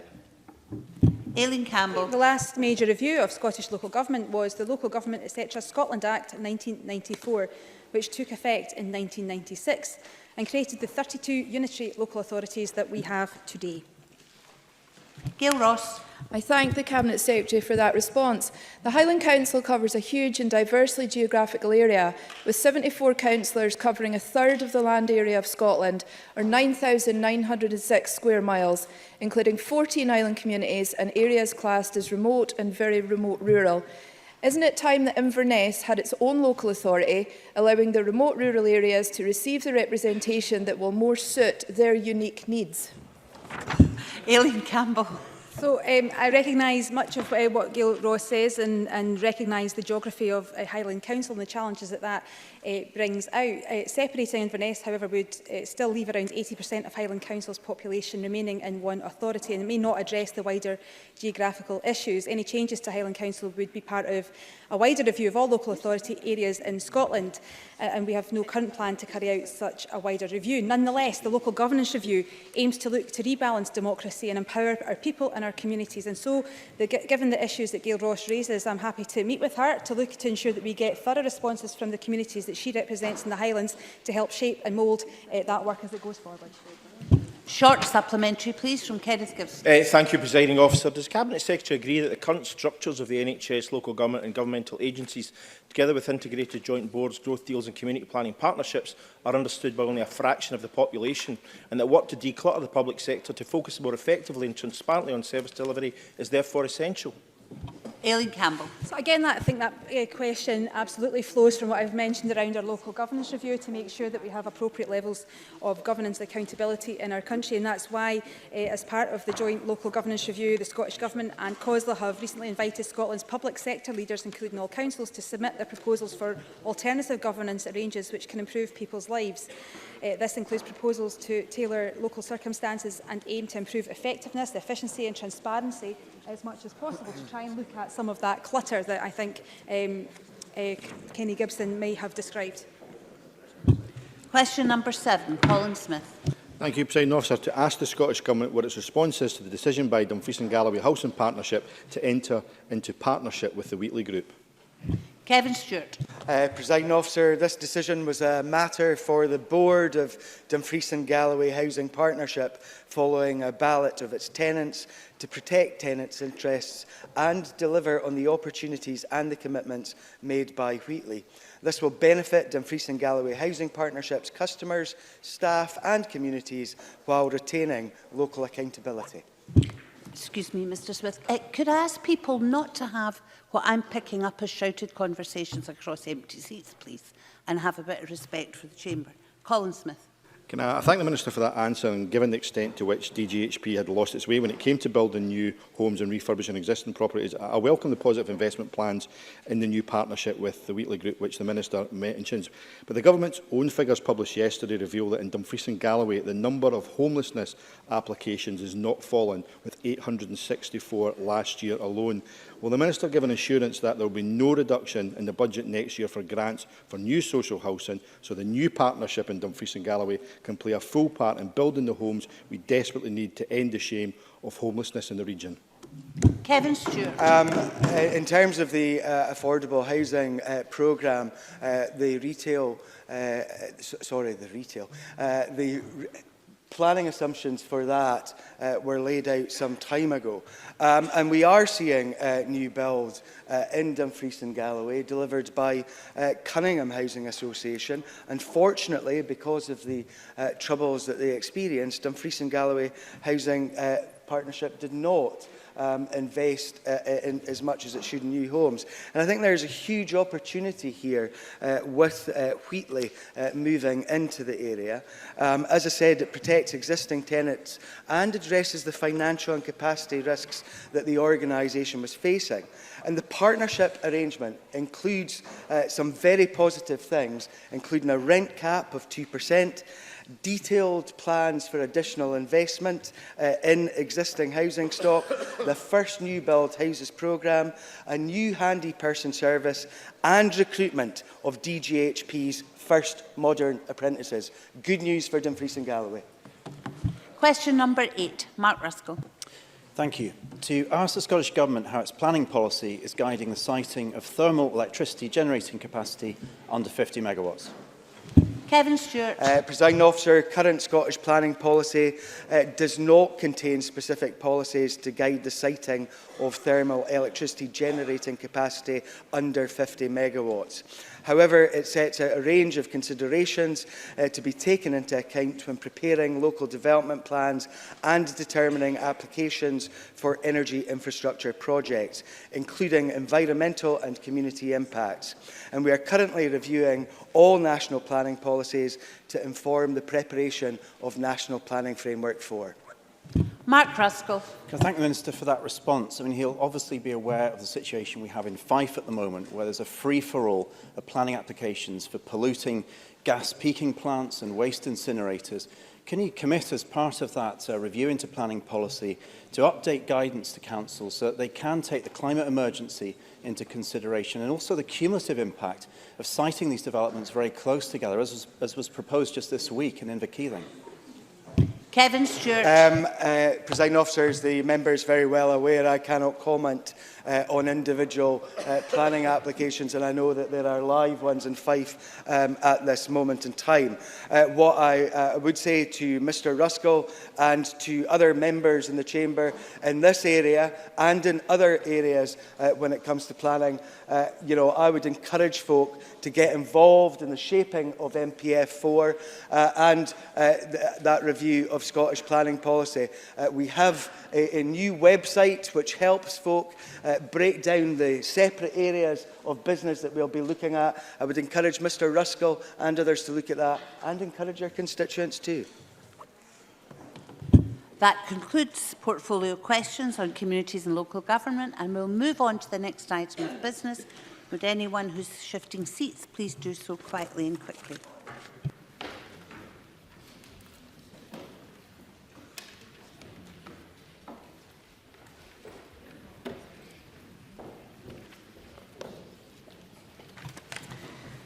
Thank you very much. The next item of business is a debate on motion 20615 in the name of Nicola Sturgeon on Scotland's future. I would encourage all members who wish to contribute to press their request to speak buttons. And I call on the First Minister to speak to and to move the motion. Thank you, Presiding Officer. Today I'm asking Parliament to endorse a basic but fundamental principle. The principle that Scotland's future should be decided not by politicians at Westminster who haven't won a general election in Scotland since the 1950s, but instead by all of us who live here and call Scotland home. It is the sovereign right of the people of Scotland to determine the form of government best suited to our needs. That is the declaration at the heart of the claim of right, and it should be endorsed by this Parliament today. Now, we'll hear, I'm sure, a lot of faux outrage from opposition parties today about the fact this debate is taking place at all. So let us, at the very outset, remind ourselves exactly why it is. On Friday, because of the Brexit obsession of the Conservative Party, Scotland will be removed from the European Union against our will. In Scotland, the vote to remain in the EU was more than 60%. That desire to stay at the heart of Europe has been reiterated at every election since. And of course, it's not just about the fact of Brexit, it is also about the consequences of it. And make no mistake, those consequences will be significant for our country now and well into the future. There will be consequences for our economy and trade, our public services and the opportunities open to our young people. Some of these consequences are already known to us. For example, the practical and emotional impact on the 200,000 EU nationals who have made such an enormous contribution to our country. And then there's the impact on our population levels in future that will make it so much harder for businesses to recruit the workers they need and for successive Scottish governments to sustain our public services. And other consequences will become clearer as trade negotiations get underway. Yes. Neil Findlay. Support independence, that will be no surprise to the First Minister.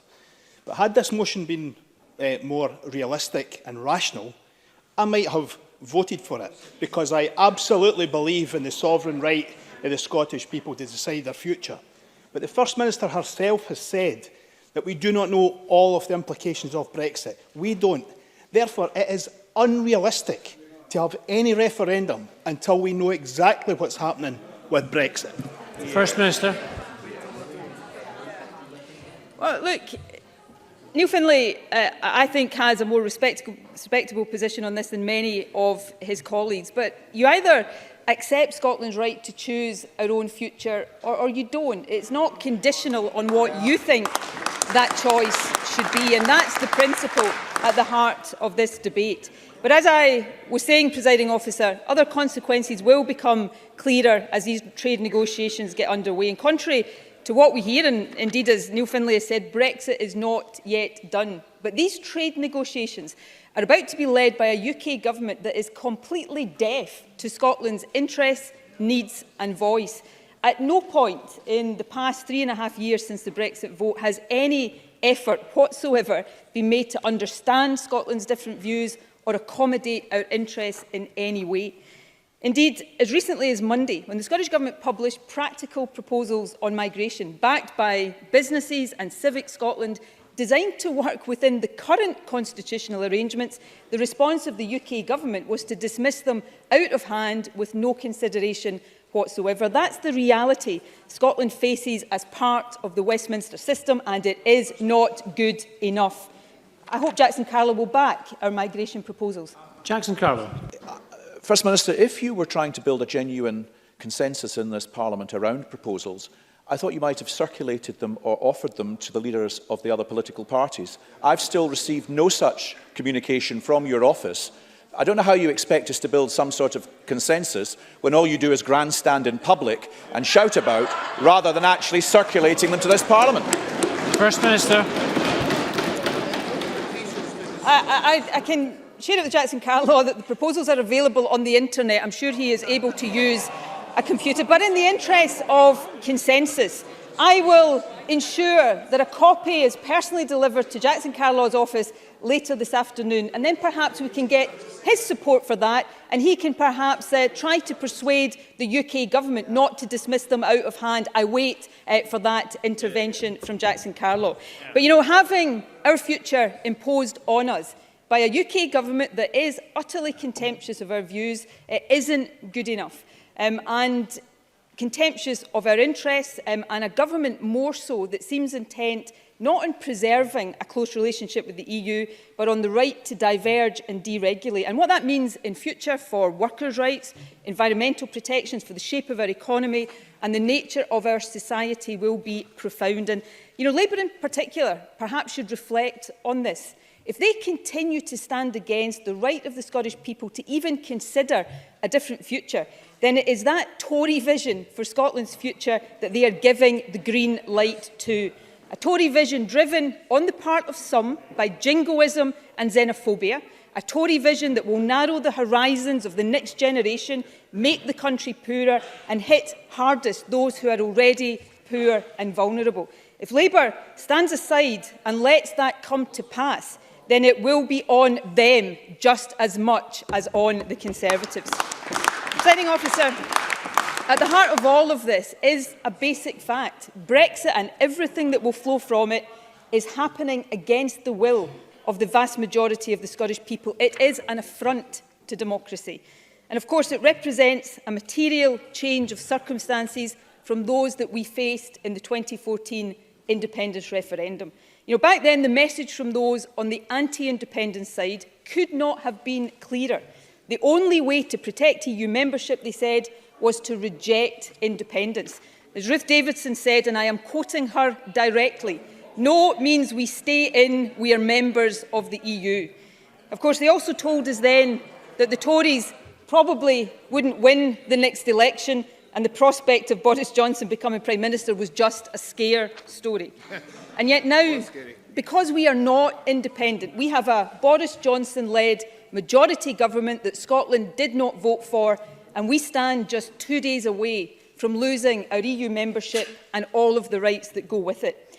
In my view, it is beyond doubt now that the only realistic way for Scotland to return to the heart of Europe and ensure that we get the governments we vote for is to become an independent country.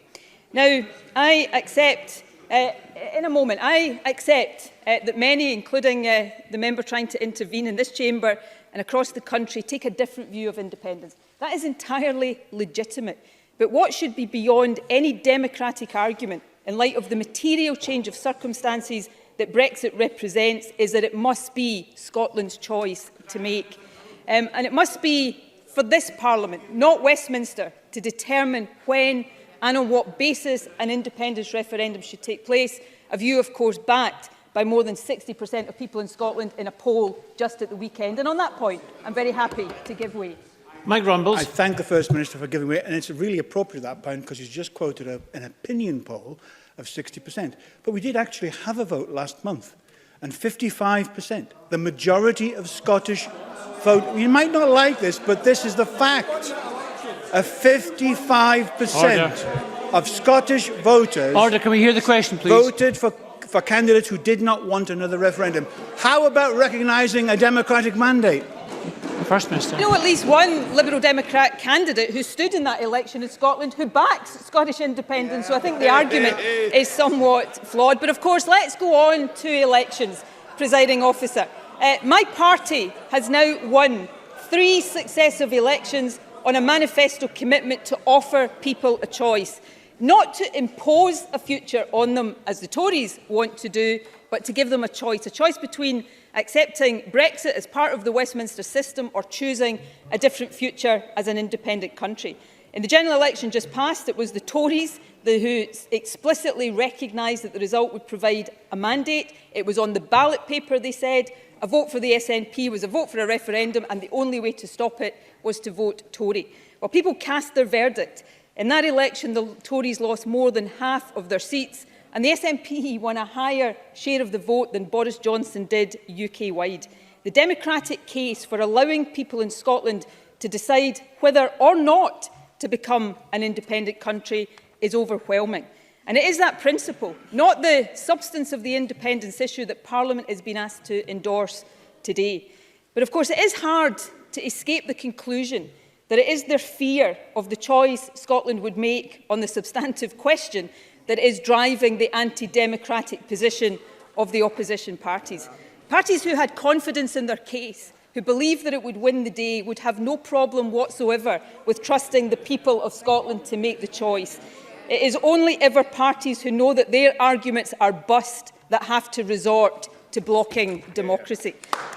The problem for the Tories, Labour and the completely misnamed Liberal Democrats is that the more contempt they show for the right of Scotland to choose their own future, the more they demonstrate the urgent need for us to become independent as the only way to protect our vital interests. Presiding Officer, I can't remember the last time I heard any of these parties make a positive case for the union. All they ever do is tell us to keep quiet and accept whatever the Tories want to throw at us.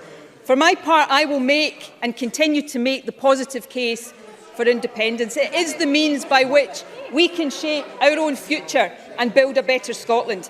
With control over tax and social security, we can protect our schools and hospitals from the Tory austerity that has been imposed on us for a decade. We can do more to lift people out of poverty. We can build a fairer country. With control over economic levers and as part of the world's largest trading bloc, we can build a more prosperous country. With control over migration policy, we can end the hostile environment and ensure that we remain the welcoming, tolerant nation we must always be. With independence, we can choose to become a member of the European Union in our own right. Now, as I said earlier, I know not everyone agrees with my position on independence, but I'm happy to have that debate and let Scotland decide. What MSPs across the chamber have to decide today is this: do they support the principle in the claim of right for Scotland, that it is for the Scottish people to determine our future? Do they support the principle that in any democracy people must be entitled to change their minds, particularly when facing a democratic outrage such as being forced out of the EU? Do they support the principle that election results in Scotland matter? Now, I know that the Tories will vote against all of these principles today. But for others in this chamber, consider this. If you support the Tory position today, you're not just voting against the right of the people of Scotland to choose our own future. You will be voting for something too. You'll be voting for the right of the Tories to impose a hard Brexit upon us. You will be voting for a future to be foisted on Scotland that you know will make us poorer in so many ways.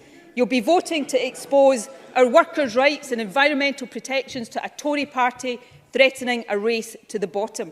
You'll be voting to give Boris Johnson the right to negotiate over our heads a trade deal with Donald Trump that you know can threaten our NHS. You'll be voting to end freedom of movement, knowing that it will lead to a decline in Scotland's population. Because if you refuse people in Scotland the right to choose a different future, all of these things will happen.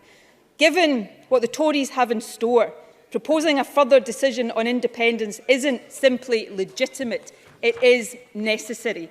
Presiding Officer, it is time to put Scotland's future into Scotland's hands. That's why I urge Parliament to back the motion in my name.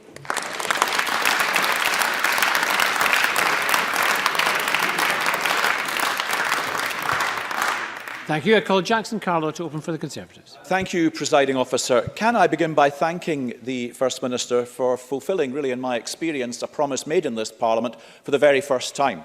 I have just received a copy of her migration proposals, so thank you.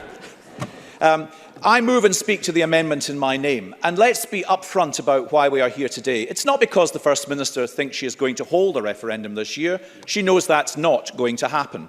The reason we've been called here today is because she needs to convince the Yes movement behind her and beyond that something is happening. Or that if something isn't actually happening, then don't worry, it'll be happening soon. It points to the real indictment of this government. Divided, fearful to tell hard truths to its own political supporters, so obsessed about mollifying them in some way that the interests of the people of Scotland get shoved to one side.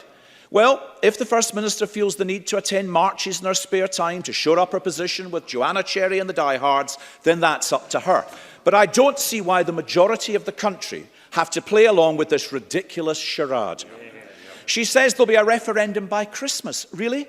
Well, given the state of the ferry service over which she presides, they'd better start sending the ballot papers to the islands now. There's going to be a new white paper, and we're still to accept, according to the First Minister, that the last one was the most authoritative ever. Breathlessly, her tame polling company claims that people do support a referendum being agreed, and yet somehow forget to ask people whether they actually support independence. If only this government spent the same amount of attention on police and schools as it does on polling and spin, we might have the safest streets and the best schools in Europe. And while the SNP debate amongst themselves their favoured route to another referendum, what the timetable should be, and whether or not the approval of Westminster, most people outside the political bubble just look on in either wearied resignation or abject fury. The debate people outside this chamber want to see is about how to drive up educational standards and give their children the solid start in life they need and deserve. Instead, they get parliamentary statements about more referendums. They want to see action on how to tackle a drugs death crisis that is claiming over 1,000 Scottish lives every year, the highest in Europe. They want to see action to reverse the record low attainment result in Highers and Advanced Highers in Scotland's schools. They want to see the 4-year rise in violent crime stopped, frontline officer numbers protected, and a government which doesn't describe collapsing ceilings in police stations as hyperbole. Instead, civil servants are directed to waste time drawing up more plans for independence. People want a debate over how to grow our economy, create more better paid and secure jobs, to drive up living standards for everyone in Scotland. Instead, here we go again, more time devoted to this First Minister's personal obsession at the expense of the country's real and pressing priorities. You know, perhaps the First Minister really can't let it go. Perhaps she's fated to see out the rest of her days in office single-mindedly banging the drum for separation. That's a grim prospect for the rest of the country, but perhaps that's the way it'll be. Only in the corridors of the Scottish Government, alone in the 4 nations of the United Kingdom, do we see a government determined to keep us stuck in the past. The rest of the UK moving on, Scotland left behind. And there's a real tragedy here too. This government promised a fresh start after the division of the 2014 referendum. And in the First Minister's own words, she made a heartfelt promise to serve all Scots regardless of how they voted in that referendum. How hollow it all sounds now. Instead of healing the divisions of 2014, this government has exacerbated them. Instead of the fresh start promised, we have had 5 years of unceasing agitation for independence. Instead of a laser-like focus on education, health and the economy, they all have been sidelined in favour of this First Minister's singular priority. First Minister. In his speech, is he going to address the fact that in 2 days' time, Scotland will be taken out of the European Union against our will? He used to oppose that. He's now a born-again Brexiteer, but I think the people of Scotland perhaps deserve to hear him justify that fact. Jackson Carlo. I'm speaking to the amendment in my name which concentrates on the priorities the people of Scotland actually want to see addressed. Most people will see the last 5 years as a catalogue of wasted opportunities to improve Scotland. You know, that's the real material change in circumstances, public service failure under the SNP. Most people want this government, this parliament, all of us to dedicate our efforts to the education, health, prosperity and well-being of our people. Isn't it about time this government listened to the voice of most people?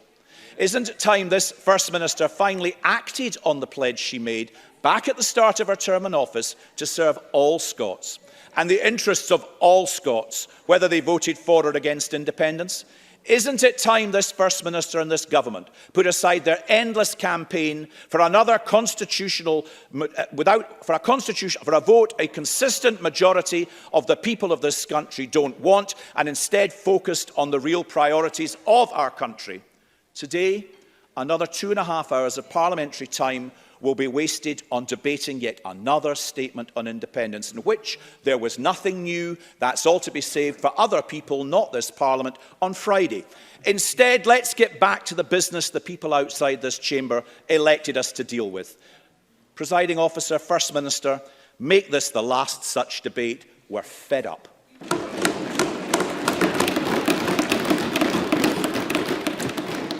Thank you, and I call Richard Leonard to open for the Labour Party. Presiding Officer, I completely understand that the thought of 5 more years of a Boris Johnson government is driving some people to despair and yet others to anger, that there is widespread discontent. But what must be understood in this Parliament, in this debate this afternoon, is that the people of Scotland do not want another independence referendum anytime soon. Because they know, the people know, and they apply common sense to this question.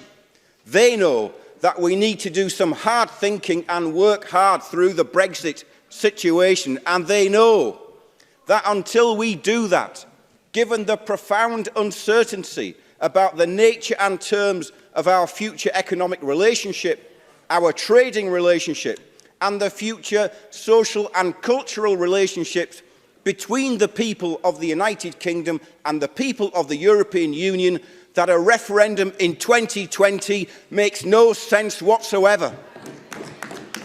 And that is the proposition that we are being asked to vote on this afternoon. The First Minister herself has said that a second independence referendum should not happen until after Brexit was done. Well, Brexit is not done, and it will not be done in 2020. So where the government motion talks of a material change in circumstances, we do not yet know what those changes will be. And however lofty the First Minister's rhetoric is, she knows, everybody knows, that in the end, this afternoon, the First Minister is playing a game, because nobody in this chamber really believes that there will be a referendum this year. I'm not sure that many people in this chamber really believe that there should be a referendum this year. So members of this Parliament are being asked to vote for what they know to be is a falsehood, and many of them are prepared to do it willingly. This debate today is not an example of a good use of power. The First Minister claims to be speaking for Scotland, but she is not even speaking to Scotland. Nicola Sturgeon is using this Parliament to speak to her own party, and she is not even telling them the truth. So it is rather contemptuous. It is a rather contemptuous use of power, the power that the government is using this Parliament for this afternoon. The government's motion is a synthetic political manufacture dressed up as high principle. It is our duty as members of this Parliament to expose that and to offer real leadership on this question. And it is our duty to represent all of the people, not just to placate an over-agitated political base of activists. And we know the numbers in this Parliament, and that the Greens will support this motion today. Although I say to the Greens, in all sincerity, that a turn to nationalism at the time of a global economic and climate crisis is a move in precisely the wrong direction. We should not be putting national boundaries up, we should be pulling national boundaries down. And our objective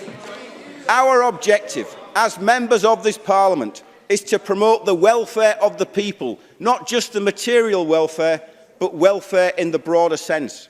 So in our amendment, we call on the government to focus its energies on minimising the impact of the Tories' disastrous Brexit deal, to double down on ensuring that in the coming months, powers are repatriated to Scotland during the Brexit process, to focus on establishing a new home rule principle fit for the 21st century, where in the wake of Brexit, all that can be devolved is devolved, and not just to the Scottish Parliament, but to local government and to local communities right across Scotland.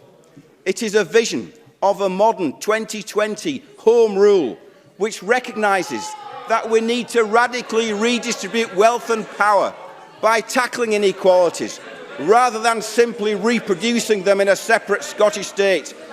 I'm in my last minute. It is a realistic vision of a redistribution of power, not just between parliaments, but a redistribution of power and wealth between people too, because that is where, in the end, the real divisions in our society really lie. And that means we must amend and extend the financial powers of this Parliament. We must start to use the powers that we already have for planning our economy, building the homes that our families need, tackling the long-standing challenges of public health, giving hope to our young people, Order, please. giving dignity to our pensioners in retirement, meeting the challenges of climate change, of technological change, of creating the caring society, extending democracy into our economy and into our communities, and so creating a more tolerant, equal Scotland. That should be this Parliament's priority, giving people hope over fear. I move the amendment in my name. Thank you. Before I call Willie Rennie to speak on behalf of the Liberal Democrats, could I just ask members just to stop the ongoing heckling? And this applies to members across the chamber. Can I particularly ask members of front benches not to do so? Willie Rennie. Thank you, Presiding Officer. I did wonder this afternoon when I saw the wording of this motion and the fact that we're going to have 2 speeches this week on independence, not just 1, but 2, whether this debate was actually for me or whether it was for the different factions of the SNP to sort out whether they were going to move for a referendum now, next year, ever. What kind of timing, what kind of framework? Was it going to be a wildcat referendum? Was it not? But of course, I like to engage in these kind of debates, if not just to put the SNP right on these important constitutional issues. I'm intrigued at the fact that Alex Neil, that Brexiteer, is using Brexit as a justification for having another independence referendum. Not just a referendum, but a wildcat referendum backed by Mary Black and Joanna Cherry and a few others, I'm sure. And Kenny McCaskill, who says that we shouldn't have another independence referendum just now. We should focus on the day job. Probably the first time I've ever agreed with Kenny McCaskill, and it's actually led to some people saying we should bring Kenny back. I'm not sure whether that would be met with wild appreciation. Or Mike Russell, who thinks it's racist to heckle Ian Blackford in Westminster while heckling Willie Rennie in this chamber.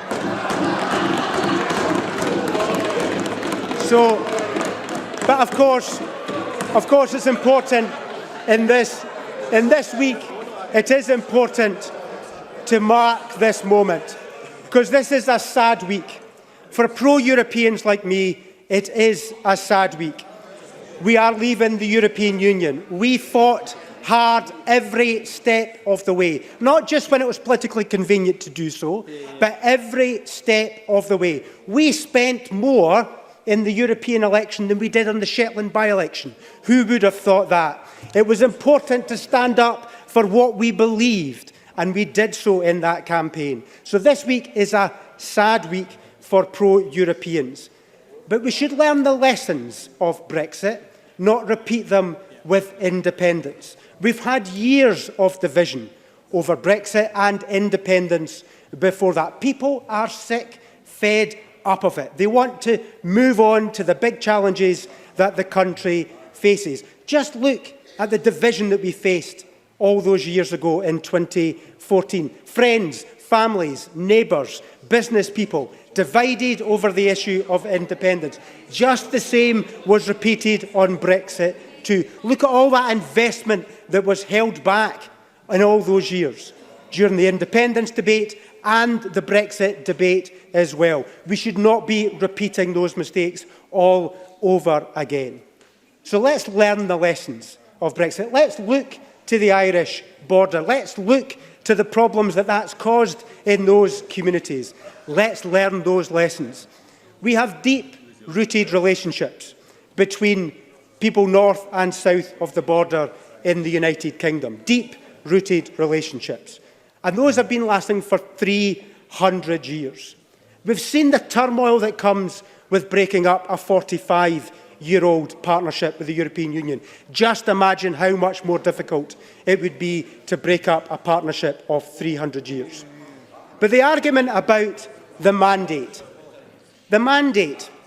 apparently this afternoon the SNP will claim that this Parliament has voted again for a mandate for another independence referendum. I disagree. The SNP do not have a majority in this Parliament. They do not have a majority in this Parliament. The Greens put forward a proposal in 2016 to say that they would need 1 million signatures on a petition. Now, I've hunted high and low, and I cannot find this petition. I would be surprised it's got one name on it, let alone 1 million names on this petition. So they will not have a mandate this afternoon. And to claim the general election is a mandate as well is false. It has already been referenced that the SNP did well in the general election. I admit that. But 45% is not any more votes. In fact, because the turnout was lower than the referendum in 2014, it's even fewer votes than they got in 2014. So there's no change at all for that. I thought they supported a PR voting system as well, a fair voting system. But all of a sudden they're claiming that having 47 or 48 MPs is also a mandate, but it isn't. And I also remember Nicola Sturgeon in the general election softening the message in the last week. I remember her appealing to people who were in favour of the United Kingdom. Not just now. I remember those people who were saying they favour, not just now. I will come to the First Minister in a second when I am ready. So when the First Minister in that election, she softened the message. She appealed to Labour voters, to Liberal Democrats, to say, come with us to stop Boris, not just now. Come with us to stop Boris Johnson. Hardly any mention of independence at that stage. Then it was ramped right up after the general election. She does not have a mandate for independence. I'll give way to the First Minister. Willie Rennie has set out today what, in his view, does not constitute a mandate for an independence referendum. Perhaps he'd use some of his time now to tell us what, in his view, would constitute a mandate for an independence referendum, and we might make some progress. Willie Rennie. I am not obsessed about independence. I do not think every day of the week how we're going to get another independence referendum. I can guarantee you, if you vote Liberal Democrat, we will use every opportunity to vote against independence because it's dividing our country and it's damaging our economy. And I don't know, Presiding Officer, whether they're following your encouragement to be a little bit more quiet in this debate, but I suspect they are not. But what we need to recognise is that the SNP do not have that mandate. And as far as I'm concerned, if you vote Liberal Democrat, they will never have that mandate. We need to move on. We need to unite the country. We need to tackle the challenges that we all face. And if we do that, we'll have a better Scotland and a better United Kingdom. Thank you very much. And I call on... I would encourage members again not to heckle too loudly, please. Patrick Harvie, to open for the Green Party. Thank you, Presiding Officer. In a week when we've heard that even a Conservative leadership candidate thinks that it's those who've been banging the no Indie Ref 2 drum who sound obsessed with independence, I have to say that I think Willie Rennie might even do well to listen to the sage words of wisdom from Michelle Ballantyne. I am delighted to be here, to be able to join with others, not in asserting, but in reasserting, yes, the existing mandate for putting the future of Scotland back into the hands of the people who matter, the people who should make the decision, the people who live here. And I really think that the Conservative position of saying that the sovereign right of the people of Scotland was exercised in 2014 is such a partial position. It's as though they can only see 2014 and they cannot see the subsequent exercise of the right of the people of Scotland to say something about their future in the European referendum in 2016, where they said very clearly that they wanted to remain. In the pro-independence result of the majority of people that they sent to the Scottish Parliament in 2016, and in the pro-independence majorities of the candidates they elected in 2017, in 2019, 3 out of 6 in the European election as well in 2019, and even those who defend first past the post, who claim that 43% for a UK government is a mandate to do whatever the hell they like to the people of the UK and Scotland, refuse to accept that a pro-independence majority of MPs is a mandate in Scotland. Jackson Carlos says that those who support independence are stuck in the past. I would suggest that it's the Empire 2.0 fans in the Brexit extremist faction which has taken over his party who are stuck in the past. And the reality is for the Conservatives now that though once upon a time the Scottish Conservatives used to pretend to be the moderates within the Conservatives in these islands, there are no Tory moderates anymore. They have all thrown their lot in with the Brexit extremists and with the Boris Johnson regime. Everything that government does is now on them. There are no more Tory moderates. As for the Labour position, and I certainly would say to Richard Leonard, yes, the Scottish Green Party is proudly pro-independence and not nationalist, because we understand the two are not the same thing. And I hope he would respect the fact, he would respect the fact that as someone who supports membership of the UK, I would never call him a British nationalist. These points of language matter. Nationalism is not the only factor that can lead someone to express a view about sovereignty and about our future. And do the Greens ever argue against the odds? He says we're being asked to support something we know isn't going to happen. Do the Greens ever argue against the odds? Yes, of course we do. Maybe last month when Richard Leonard was arguing for a UK Labour government, he knew that wasn't about to happen either in his heart of hearts. So yes, we have to assert sometimes against the odds. As for his argument on home rule, I still have to ask myself, what is it? What is it?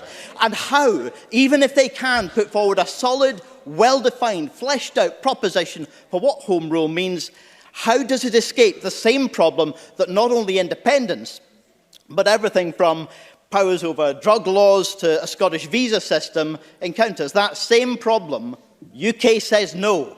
And UK will keep saying no until the people of Scotland are given the ability to assert their sovereign right. And as for the Liberal Democrat position, the motion there does say that the domestic agenda matters. And yes, of course the domestic agenda matters. That applies to all of us, whichever side of the independence debate we're on. And the Greens regularly challenge the Scottish Government on their support for the oil and gas industry, on their education policies, on their support for aviation growth, and on other issues. But none of that should prevent Scotland from also debating its future beyond those currently devolved powers. And even just picking one example from the Liberal Democrat amendment, fuel poverty.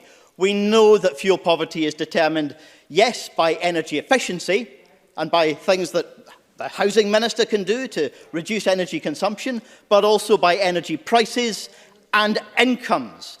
And it's the approach of the UK government, including those Conservatives that Willie Rennie's party put into power in the first place, which have had such a deleterious effect. Presiding Officer, there is, we know, objective harm coming from Brexit. Economic harm, social harm, and environmental harm. And Greens will oppose that because of the political position that we've taken through that. But there is also, I'll take one brief intervention if it's time. It's my view that all powers should be devolved unless there's an overwhelming reason not to devolve those powers. And I think there are some powers where there is an overwhelming reason not to. With accepting that all powers should be coming to Scotland, does he accept that that is accepting that harm will occur from that also? Patrick Harvie. Well, if Neil Finlay's party had taken that position during the Smith Commission, there is a whole swathe of powers on employment law, on the rights that we have in the workplace, which Mr Finlay's party should have recognised. There was no reason to keep reserved to the UK level. Look, aside from the objective harm that is coming from Brexit, there is a point of principle involved here. Scotland, though I disagreed with the result in 2014, Scotland over recent years has voted in favour of both unions, and it is now being told that it cannot have what it voted for. There is a democratic choice being made today in the European Parliament as to whether to support that EU withdrawal agreement. A democratic choice has been made by a UK Parliament that wasn't elected with a majority from Scotland, and it's only the people of Scotland whose voices are being ignored or overruled. Not only the voters of Scotland, but also Scotland's Parliament, because that EU withdrawal agreement required and failed to be given legislative consent by this Parliament. Scotland is not being given the respect for that claim of right, that sovereignty of the people who live in Scotland. That is not being respected by the UK government, and the only way to change that is for Scotland, the people who live here, to be given the right to make that decision for themselves again. Greens on Friday will be relaunching with campaign events in Glasgow and Edinburgh, the Green Yes campaign. We are ready to go out and fight that campaign, and we look forward. Even if the UK government does continue saying no, we'll look forward to continuing to say Scotland demands.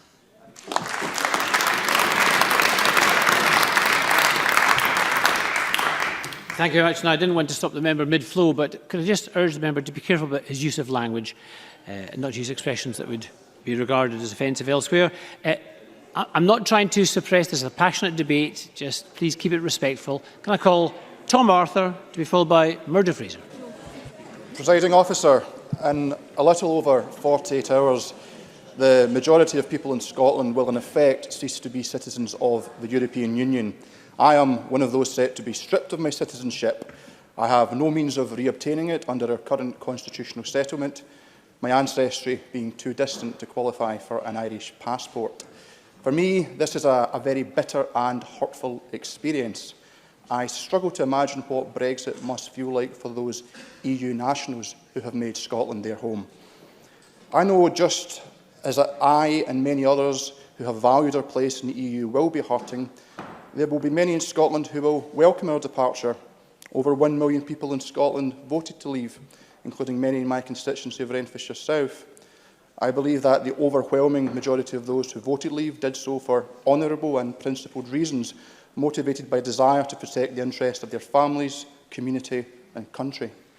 Similarly, I believe that the 3.6 million people who voted in 2014, both yes and no, cast their vote based upon their honest judgment of what was in the country's best interests at that time. Presiding officer, the experience of Brexit as someone who voted Remain has, I believe, given me an insight into what those who opposed Scottish independence may have been feeling as the polls narrowed in September 2014. Anxiety, fear, perhaps even a sense of unreality. I know constituents who passionately value their British citizenship and sense of British identity, often alongside an equally passionate sense of Scottish and European identity. I am their MSP too, and I will always be a staunch advocate for all of my constituents in Renfrewshire South. It is with that sense of responsibility that I approach this debate on Scotland's future, a debate which at the time of my election to this Parliament in 2016 I did not expect we would be having. I stood in a manifesto that called for a referendum on independence only should there be a material change in circumstances. The then hypothetical scenario of Scotland voting to remain in the EU but being forced to leave because of votes elsewhere in the UK was specifically given as one such material change in circumstances. I said that I would have not expected to be having this debate, and that is because in 2016 I did not expect the people of England and Wales to vote by majority in favour of leaving the EU. Had they voted as I hoped, then we would not be leaving the EU on Friday, and the threshold of a material change would not have been met. Equally, had Scotland joined England and Wales in voting leave, then I would have sought to work with colleagues to implement the decision of the people we all serve. However, the people of Scotland did not vote to leave. They voted by an overwhelming majority to remain and have taken every opportunity at the ballot box to reaffirm that decision. Scotland being taken out of the European Union against the democratically expressed wishes of the Scottish people is a material change in circumstances. We cannot simply ignore this and pretend that it didn't happen. Presiding Officer, the UK is a union state. It can exist only with the consent of its members. Scotland is not a city like London or an English county. It is a nation, a country in its own right, just as much as Ireland or Denmark or New Zealand are countries in their own right. And it is the people of Scotland who are sovereign. Presiding Officer, I'm going to turn to the question of timing which has been raised.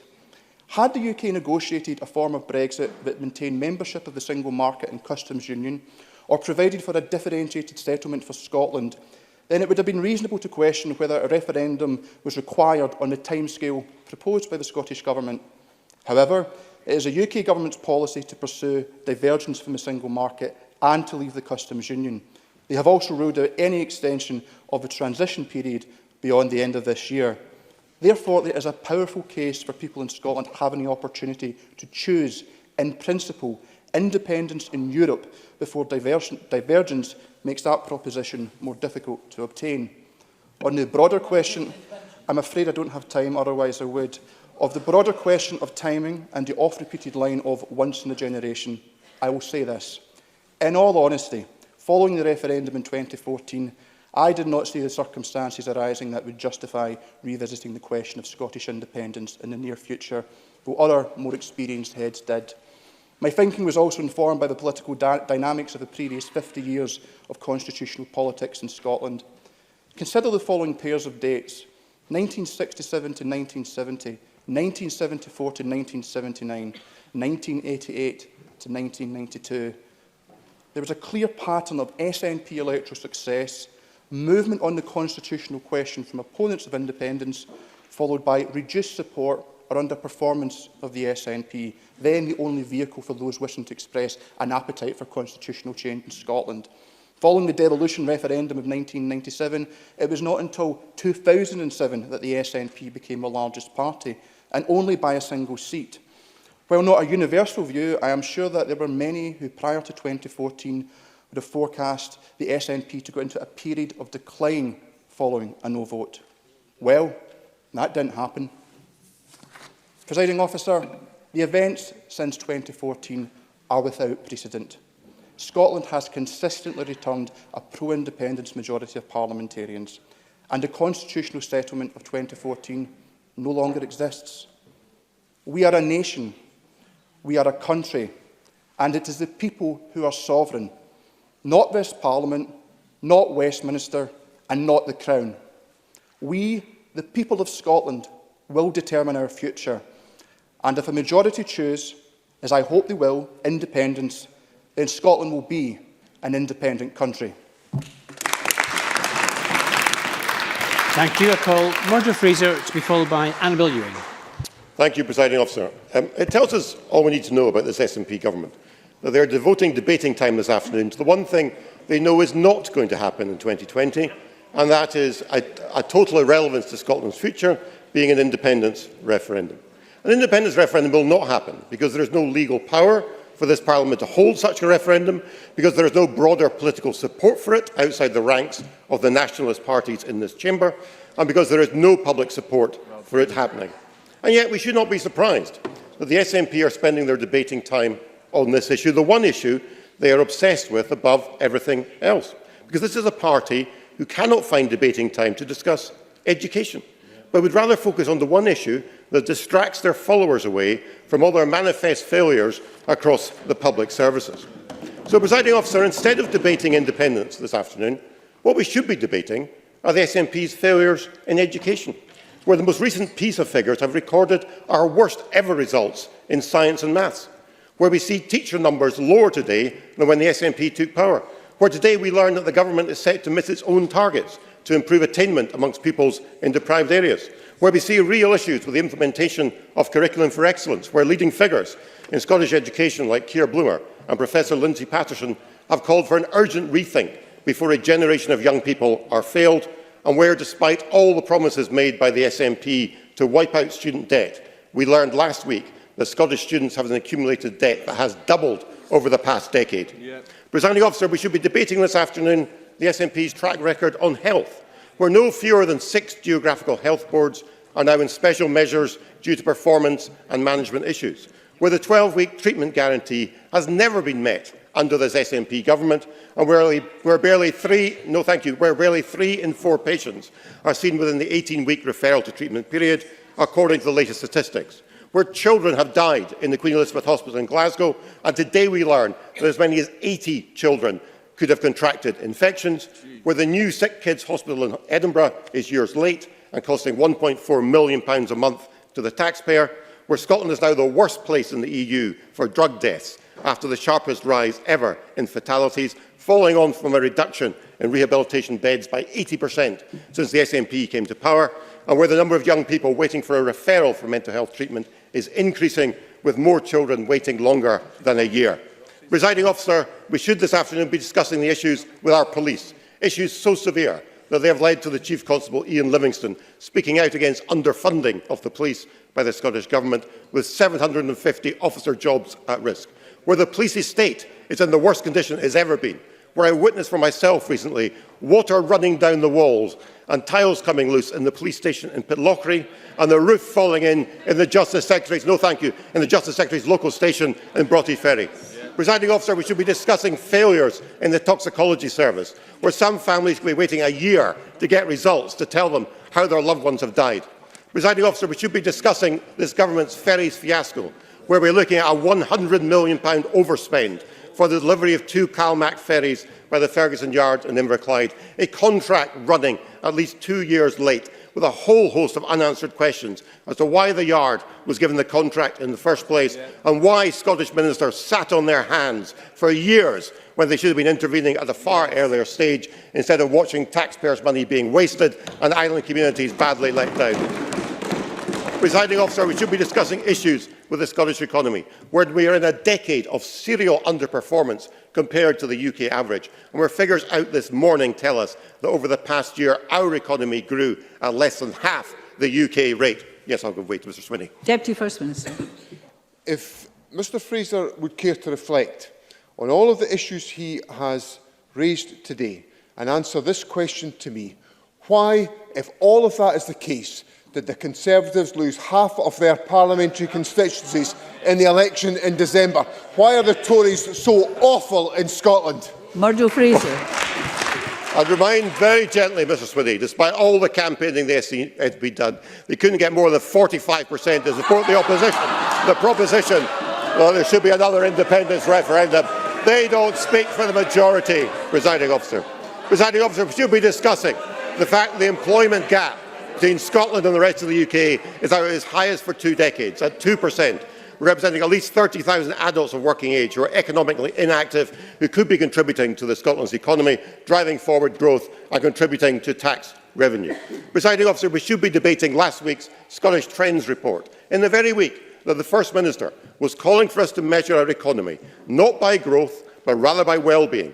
We saw the publication of this comparative index of social and economic well-being across 32 OECD countries, which showed Scotland falling down the table into the 3rd quartile for the first time due to the decline in education and income performances, with our poor life expectancy performance our weakest area. Presiding Officer, we should be discussing Scotland's tax position, where decisions made by this SNP government have made Scotland the highest tax part of the United Kingdom, and we see a £1 billion black hole in the Scottish public finances due to an over-forecast of devolved tax revenues, meaning that in future public services will suffer due to this government's failure to create the environment for a growing economy. And we should be discussing local government in Scotland, which has seen cuts to core funding of more than 7% over the past 6 years, putting at risk vital local services. Presiding Officer, this is the record of this SNP government after nearly 13 years in office. These are the issues they should be tackling. These are the problems facing Scotland today, which they are ignoring because of their obsession with independence. Presiding Officer, this Parliament is here to hold this Scottish Government to account, to highlight the matters under its responsibility, not to waste its time posturing on constitutional questions. Presiding Officer, the people of Scotland are sick fed up of this government and its independence obsession. It needs to stop this nonsense and get on with the day job. Thank you.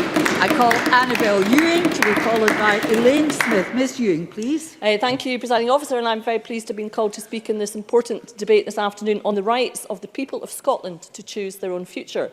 And at the outset, it would perhaps be useful to restate the fundamental constitutional principle underlying our democracy in Scotland.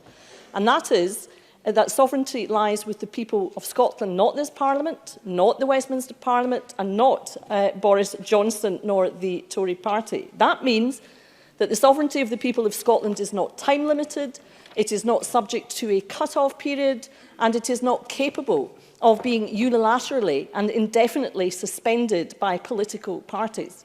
Hence the contention by the Conservative Party and others that since the sovereign right of the people of Scotland was exercised in 2014, the sovereign rights of the people of Scotland are to be put on pause until some unspecified date in the future is, of course, a constitutional nonsense as a matter of law, and it is also anti-democratic.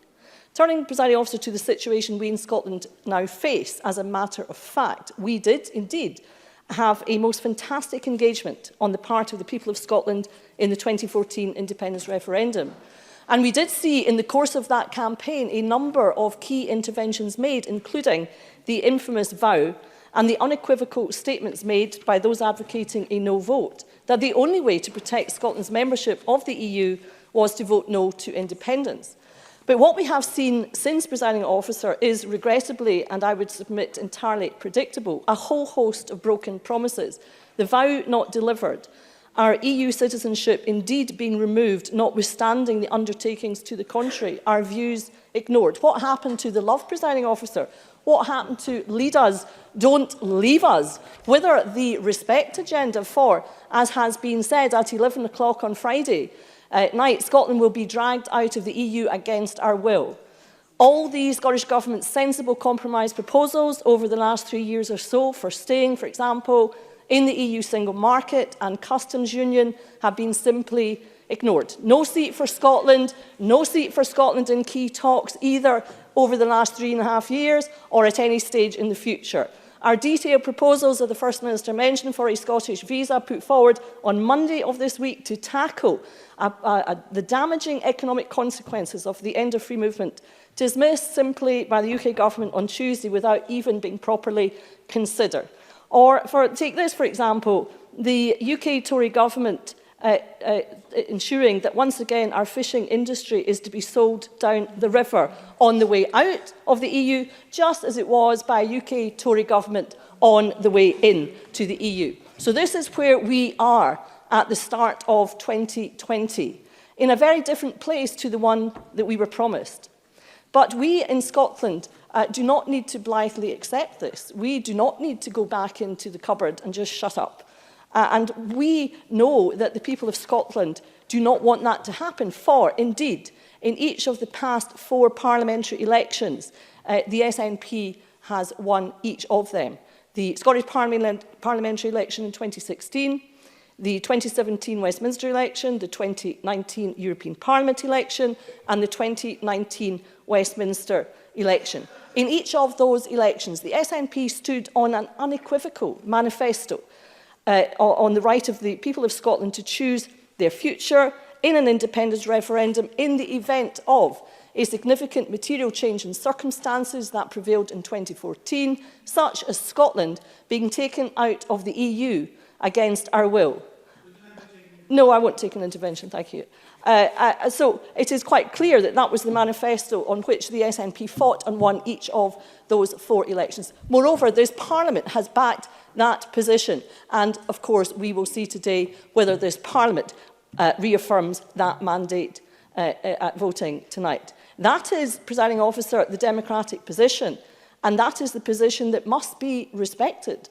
Of course, I can understand why the UK-controlled parties advocating a no vote, that is the Tories, Labour and the Liberals, do not want there to be an independence referendum, for it is evident that they are running scared. But they cannot turn their face. They cannot turn their face against the democratic wishes of the people of Scotland. That is the untenable position, Presiding Officer.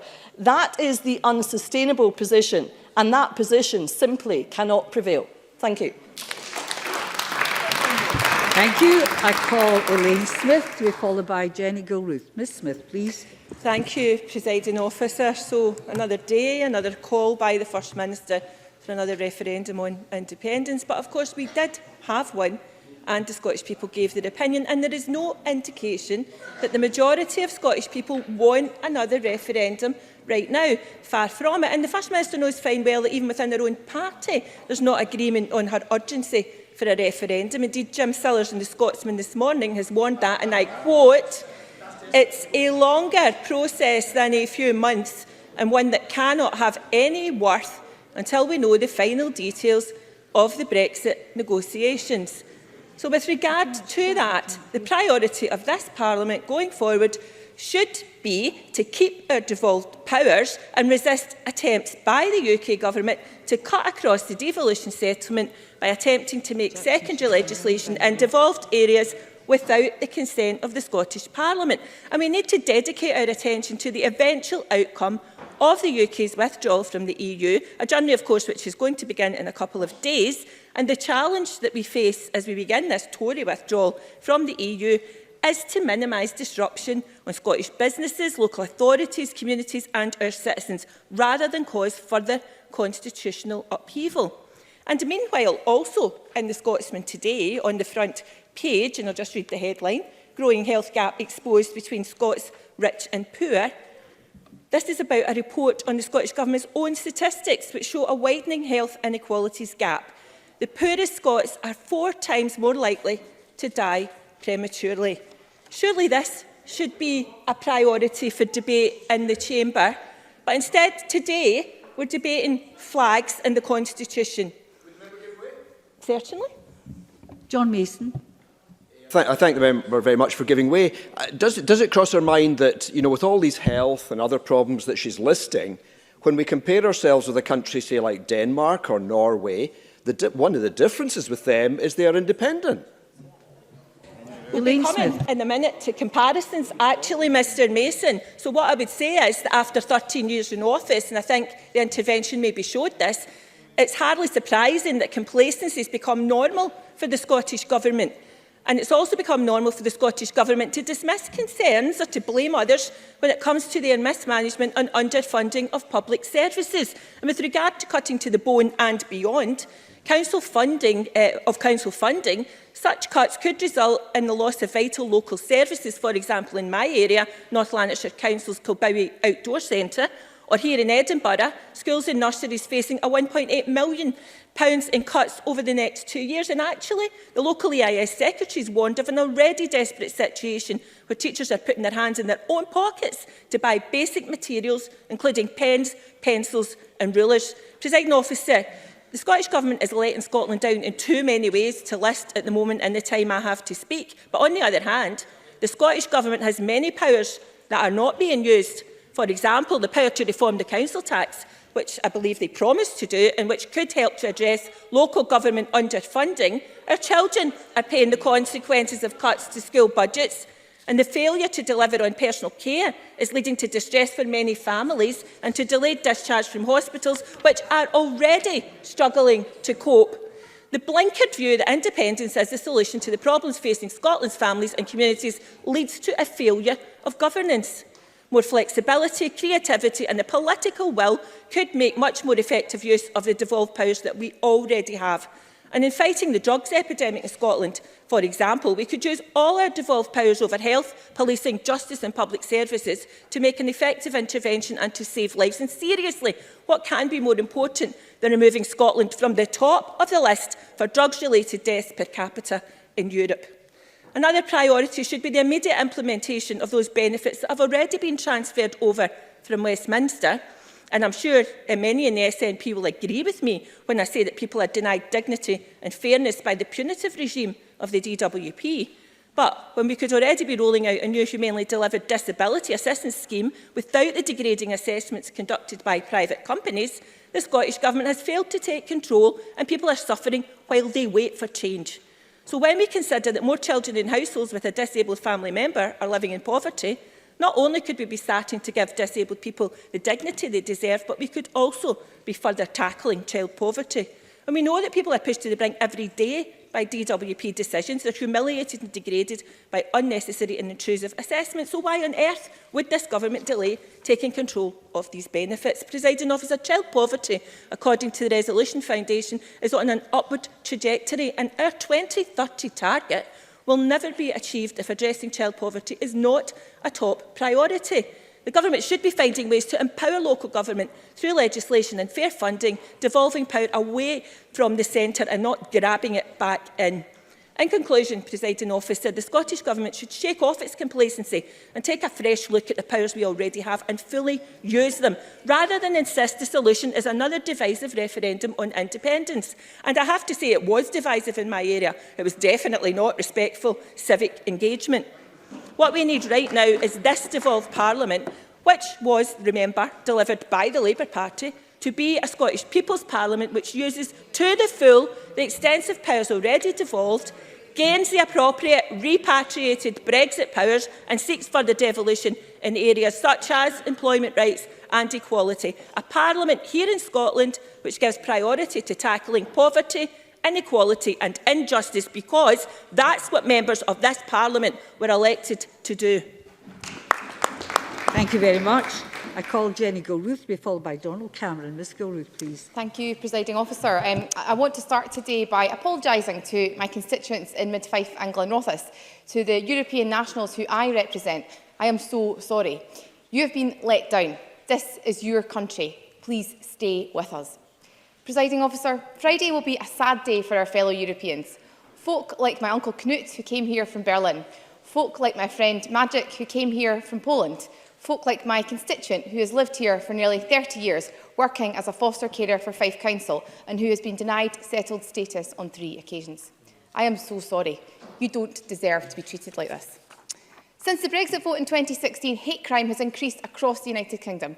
In July 2016, police recorded a 41% increase in the number of racially or religious aggravated crimes in England and Wales compared to the same month the year before. Police Scotland figures from 2019 recorded 6,736 hate crimes in 17-18, a rise of 2.4% on the previous year. More than 2/3 of the incidents were race-related. 3 of the 4 Welsh police forces have reported rises in racism and race-related hate crimes since the 2016 referendum. Hate has also seeped into our political discourse, changing the acceptability of language which would previously not have been thought acceptable. Take Conservative Party Chairman James Cleverly, who last year said that Brexit was a warning shot and argued that democracy breaks if votes are not respected. Or our Prime Minister, who has openly described those who tried to block Brexit as surrender operatives, with the Benn legislation compared to the Surrender Act. And just last week, one of Labour's leadership contenders, Emily Thornberry, decried that she hated the SNP. Setting aside the sheer paucity of intellect exhibited by all three, it is clear that language matters in politics. Hate speak is easy to trip off the tongue, so blame someone else, blame another party for your electoral defeats, and quickly you create a culture in which hate becomes normalised and understanding evaporates. As the motion today states, the SNP's manifesto commitment was absolutely clear in 2016. We would only seek a second independence referendum should there be a significant material change in circumstances that prevailed in 2014, such as Scotland being taken out of the EU against our will. And I would invite any member of the opposition to tell me EU citizens living in Scotland, contributing to our communities, giving love and protection to some of the most vulnerable children in society, breaking down in tears because of the threat that they might be forced to leave after Brexit, isn't a change in circumstance.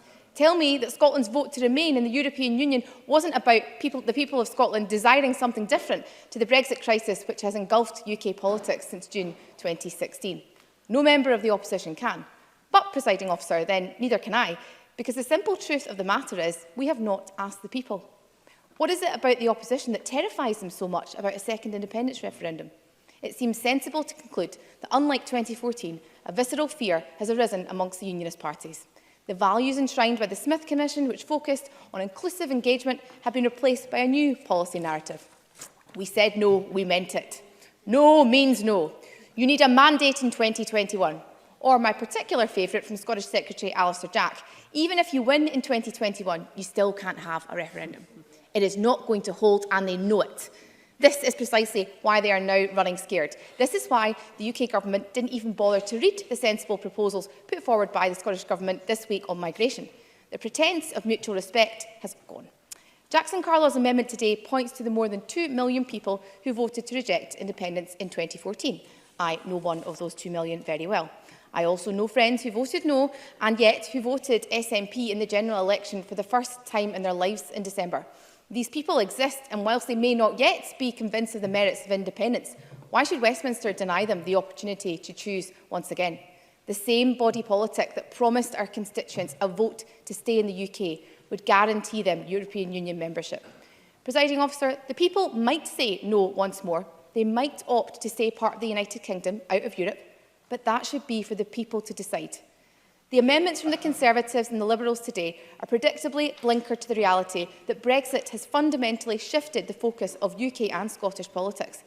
Banging the day job drum when the UK Government shut down Parliament last year to stifle debate, the sheer hypocrisy. 61% of the Scottish population now believe that Holyrood should decide on holding a future referendum on independence. So what today's debate is about is Scotland's right to choose. It's not about dictating to the people one way or the other. Sovereignty lies with the people, as my colleague Annabel Ewing said earlier. It's about saying that there's another way to govern our country, and whether or not you agree with that immutable fact, you should have a say on it. James Wilson was one of the founding fathers of the United States, and he was born at Cascardo Farm, near Ceres, where I was brought up. Writing some 230 years ago, he said, "Does man exist for the sake of government, or is government instituted for the sake of man?" Presiding Officer, I hope the Chamber will listen to the words of my fellow Fifer, Mr Wilson. Scotland voted to remain. The UK voted to leave. Scotland is meant to be an equal partner in this union of nations, but Westminster remains cloth-eared to this political reality. Government should exist for the sake of the people, so let the people decide our future. Thank you. Thank you very much. I now call Donald Cameron to be followed by Alec Neil. Mr Cameron, please. Thank you, Deputy Presiding Officer. Well, what a day. A day of flags and the Constitution, but categorically not a day for debating our public services, as many others across this chamber have already pointed out. Not a day for debating matters that affect the everyday lives of people in Scotland. Because a government with a strong record of delivery on education, on the NHS, on transport, on broadband, would of course want to debate such matters. But not this government. I wonder why.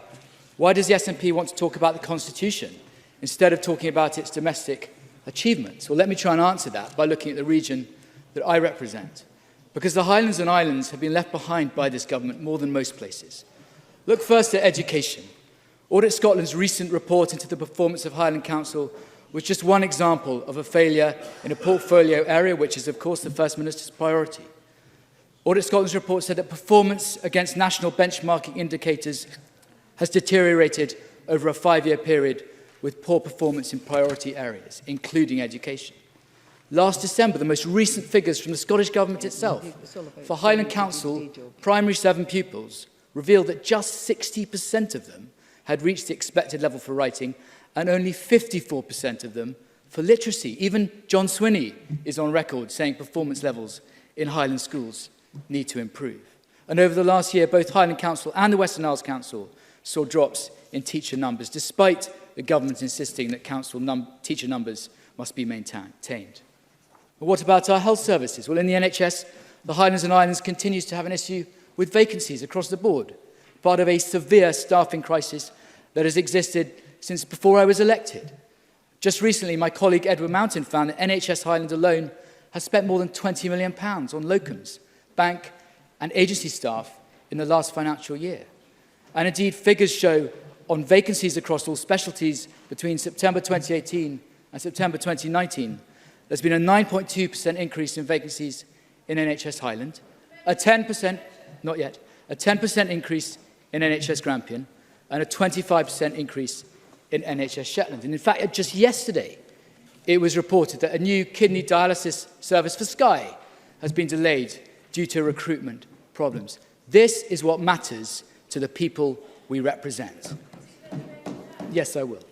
Gail Ross. I thank Donald Cameron for taking an intervention. He talks about recruitment crisis in the NHS. Does he agree with NHS managers that the loss of EU workers will make that even worse due to Brexit? And Highland Council's own figures estimate that the area will lose at least £100 million a year from Brexit. Donald Cameron, you get your time back. Thank you. Thank you. As I have often said, the crisis of staffing in our NHS began long before the 23rd of June 2016. And on top of the serious issues in staffing, NHS Highland continues to experience serious claims of bullying. Only yesterday, Gavin Smith from the GMB union told Good Morning Scotland that he has staff across the organisation that say they do not notice any change in the culture since the Starrett report. These are the issues that really concern our constituents but are falling by the wayside. And why won't the SNP debate ferries? Because their stewardship of our ferry network has been a calamity. We now know that 2 new ferries will be even later than originally forecast. Need I remind the Scottish Government that CalMac in 2010 said that they would have to build a new ferry every year, just to stand still, and that of the existing fleet of ferries, almost 50% are beyond their 25-year life expectancy. That is what is damaging island communities, communities which care a lot more about their transport links than they do about the SNP's obsession with the Constitution. And lastly, broadband. If there was one area which the SNP really majored on in their 2016 and 2017 manifestos, it was the delivery of broadband. To recap, they promised to deliver superfast broadband to 100% of homes by 2021. No, next year, a date selected by the SNP, no one else. It's their target and theirs alone. But despite all the grandstanding, we now know that homes and businesses across much of the Highlands and Islands will be lucky if they get superfast broadband by 2026, 5 years late. No, another abject failure. Because this is what matters. And taken all together, is it any wonder why the SNP is so desperate to escape being held to account, given this abysmal record? But such avoidance of scrutiny doesn't end there, presiding officer. It is a running theme which continues right into this afternoon. When this debate was first announced, it was stated that its purpose was so that the First Minister could set out her plans in response to the UK government's refusal to authorise another independence referendum. I'm sorry she is no longer in the debate that she herself has led. The next steps were to be set out today, we were told. It was going to be the big reveal. And here we are, except we're not being told what these fabled next steps are, so we don't have the opportunity to debate them. We are left in the dark, boxing at shadows. We learnt nothing new today, because that announcement is being saved for Friday, apparently, after a late change of heart. Far from the madding crowd, far from the scrutiny of this chamber, the First Minister prefers the grand theatre of Bute House and Brexit Day for her big statement. A cynical move in and of itself, but made worse, presiding officer, much worse, by the fact that, having avoided proper interrogation of these next steps in this chamber today, the First Minister will nevertheless use tonight's vote as a rubber stamp for whatever she plans to come up with on Friday. That's the true affront to democracy, to use her phrase. So yes, presiding officer, what a day. The 29th of January 2020, a day that will go down in the history of this Parliament for all the wrong reasons. A day when the SNP want us to debate flags and accordingly usurp the decision of our very own corporate body. A day when the SNP want us to debate the Constitution rather than public services. And a day when the First Minister will lay claim to the will of Parliament without having the courage to put her detailed proposals to that Parliament.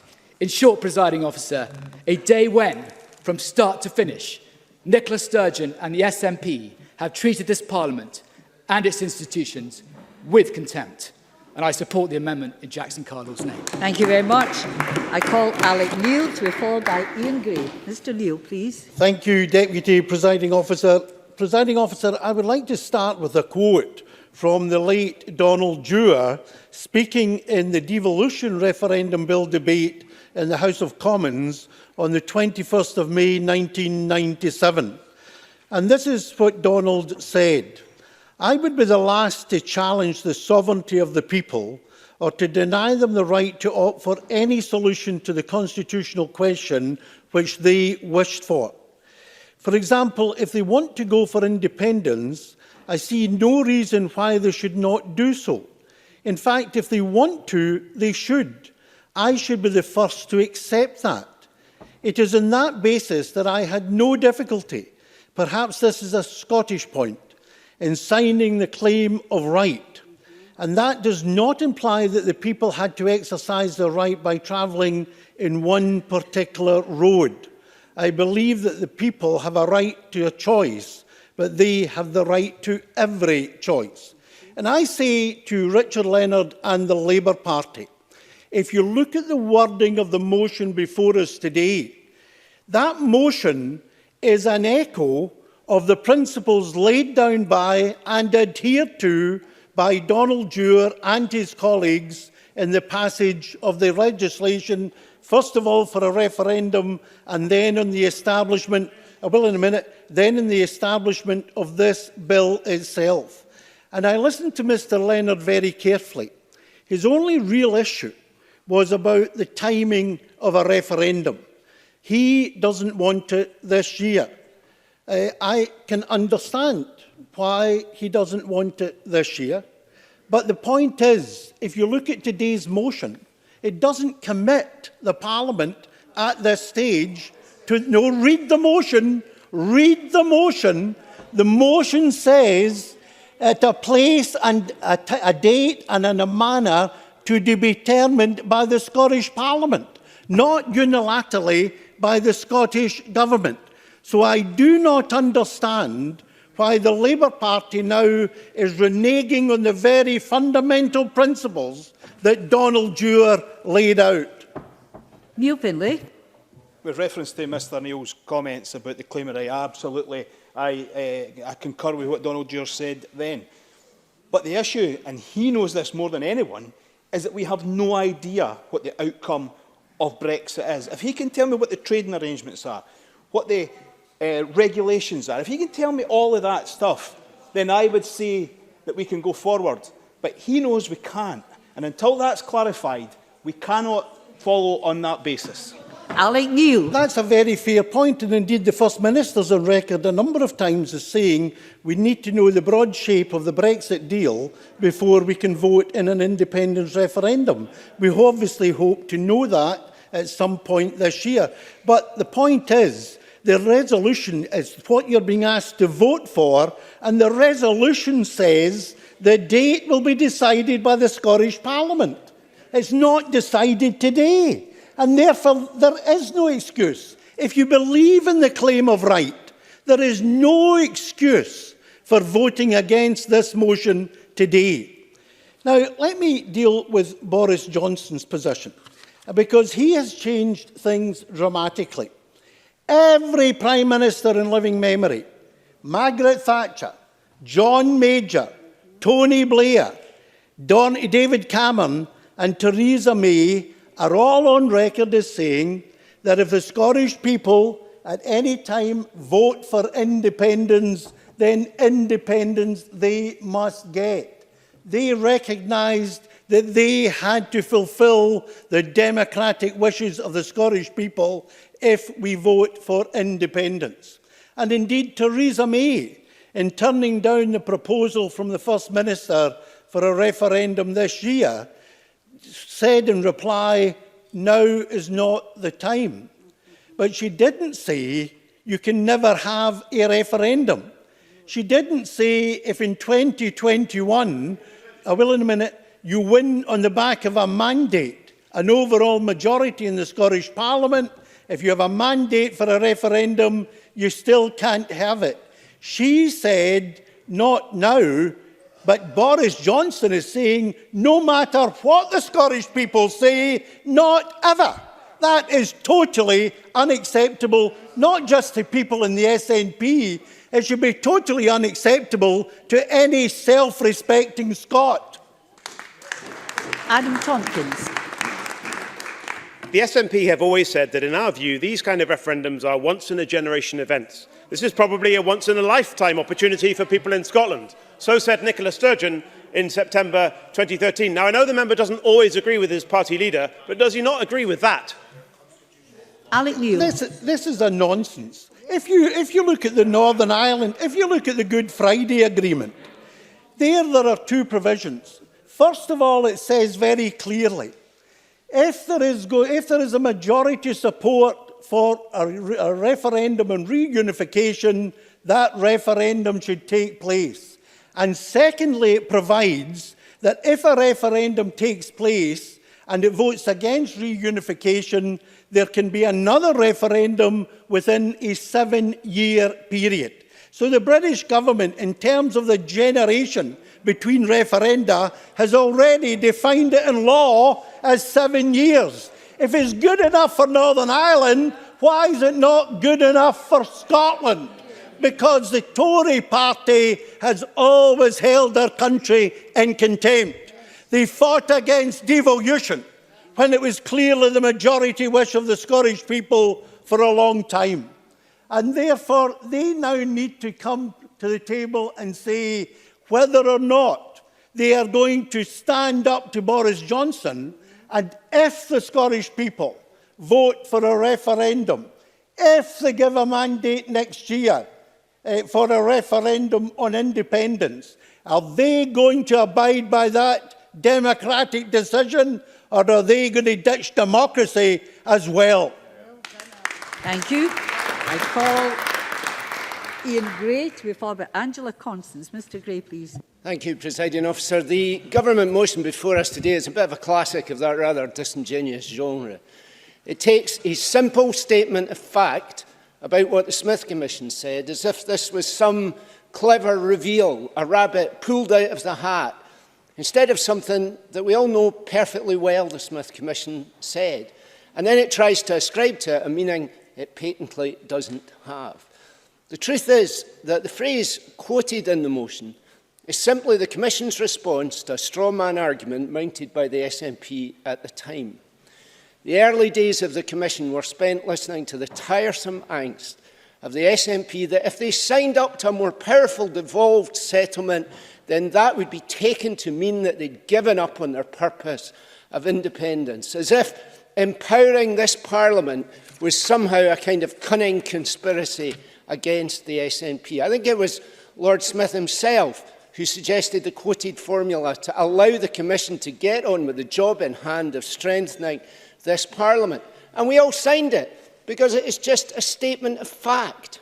What it is not, of course, is a suggestion that the Scottish Government can have as many independence referendums as they like, as often as they like, on whatever pretext occurs to them, and to pretend that it is just nonsense. And indeed, just to note in passing, that what we also discussed and then all signed in the Smith Commission, of course, was the absolutely explicit, deliberate and crystal clear continued reservation of powers over constitutional issues. That's a fact too, albeit a rather inconvenient one for the government's argument, which they're entitled to carry on making, of course. But we're told repeatedly that it is Brexit which changes everything. And I regret what is going to happen on Friday as much as anyone here. That's why I campaigned against Brexit in 2016. But where were the SNP? I can only recall the First Minister occasionally sallying out to attack and undermine the very Remain campaign she purported to be supporting. And famously, the SNP invested less resources in that campaign than they do in a single unwinnable by-election. And on the ground, sure. Patrick Harvie. I'm grateful to the member for giving way. I think my party is probably guilty of having campaigned less hard in the EU referendum than we might have done. But isn't the fact that it was called just a matter of weeks after our national parliamentary election just one more sign of the level of contempt that the UK continually heaps upon Scotland? Ian Gray. Well, frankly, that is the most pathetic excuse I have ever heard for somebody arguing for failing to campaign and what he 5, 10, 15 an hour ago was arguing was the most important issue facing Scotland at the moment. And what about on the ground? What about on the ground? We managed to get out and campaign, Mr Harvie. On the ground in East Lothian, Labour activists campaigned. Where were the local SNP activists? Nowhere to be seen. Nowhere to be seen until the weekend after the referendum, when they suddenly appeared on the high street with European Union flags, finally galvanised by the grievance after the goal was gone. I'll take no lessons from the SNP on being anti-Brexit. And that's why I want this Parliament and this government to focus now on using all of the power that we have, not to double down on the constitutional crisis, to spend another year of independence campaigning, but to redouble our efforts to address the impact of Brexit we've heard about today, to set aside the grievance and face the reality of the challenges the people we represent are facing right now. And the truth is, when it comes to building and deploying the real powers of this real Parliament, the SNP's track record is woeful. We've heard so much today about the claim of right. The SNP refused to sign the claim of right. They refused to sign it, Mr Russell. And then we had the Constitutional Convention. They walked out of that. They walked out of that. And then we had the Calman Commission, which the Parliament, in order to achieve, had to seize power back from the minority SNP government to deliver. An SNP government which came within a hair's breadth of voting against new powers for this Parliament, all the way to that Smith Commission, which led to wide-ranging power over tax and welfare and spending, and which the SNP signed one minute and then denounced the next. Never backward at demanding more powers, the SNP are never to the fore when Scotland's Parliament stands to be strengthened. And where does all this endless revision of history, reinterpretation of agreements, recalibration of referendums, redefinition of election results and mandates, Mr Neil's complete rewriting of the motion before us this afternoon, where does all this get us? It gets us to a day when we hear that health inequalities are worsening, that the map of Scotland's deprivation is ever more sharply focused, that the attainment gap in schools is as wide as ever, and that we are failing every day, even to provide decent housing for our children. It gets us to a day.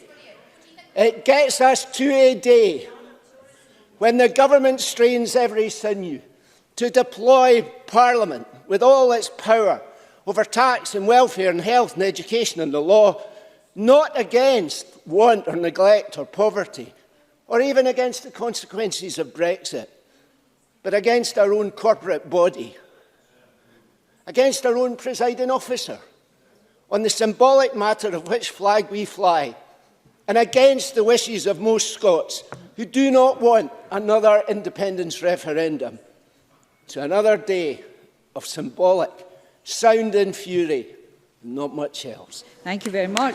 I now call on Angela Constance to be followed by Jamie Green. Ms Constance, please.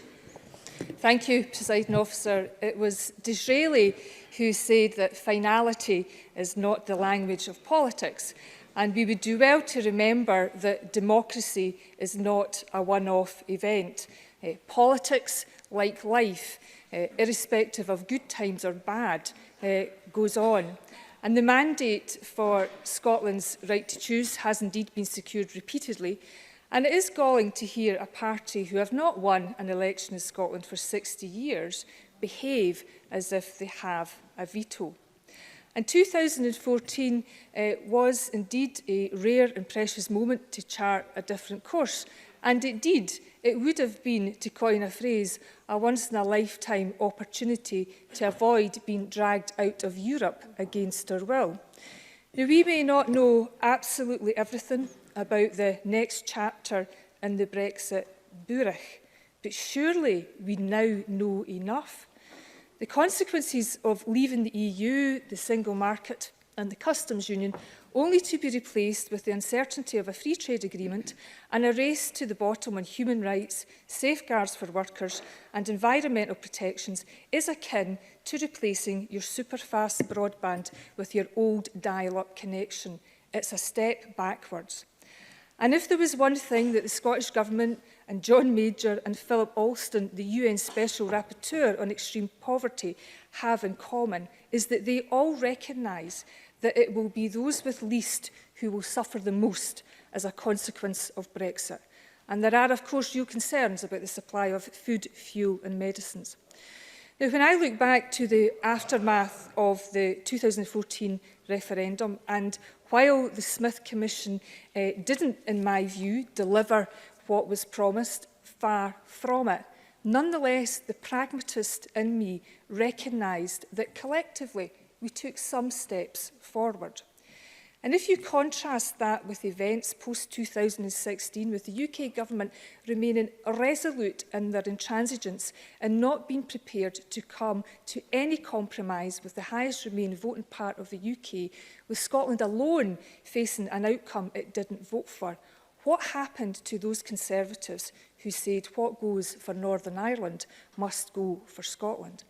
If Brexit has taught us anything, surely it is what not to do if you want to persuade and lead and to bring people together.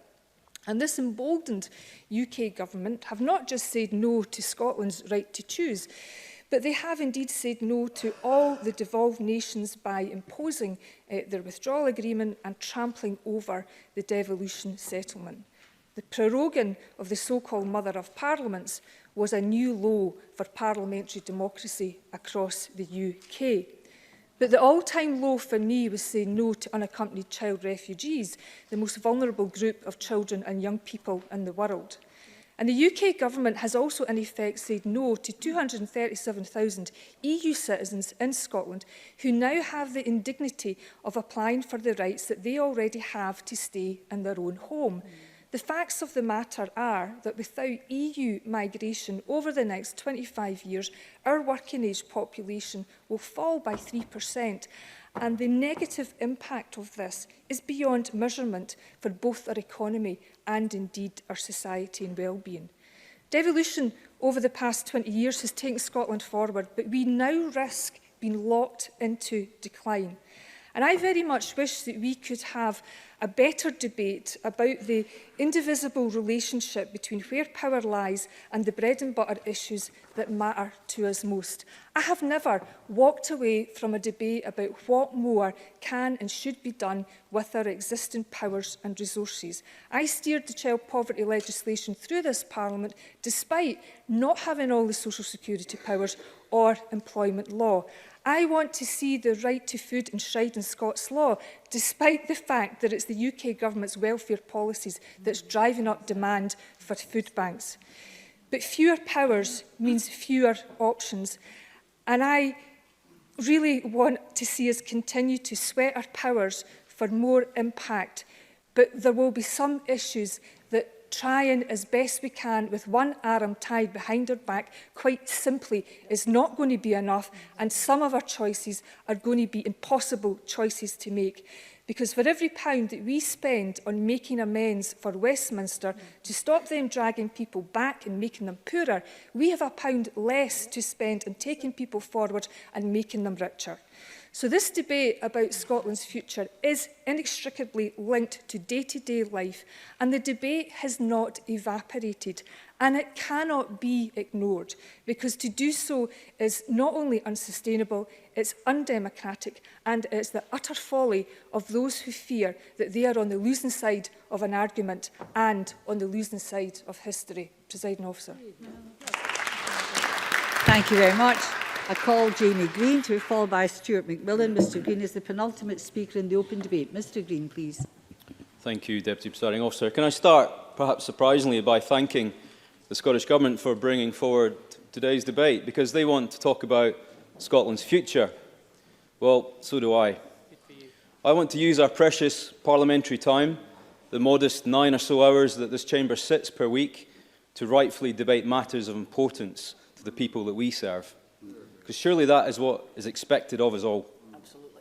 And I'd like to think that whatever the politics in this room or the constitutional views therein, this chamber should be a place of free debate. This place should be where opposition members, and dare I say even government backbenchers, are free to hold ministers of the government of the day to account, day in, day out, for their actions and for their inactions.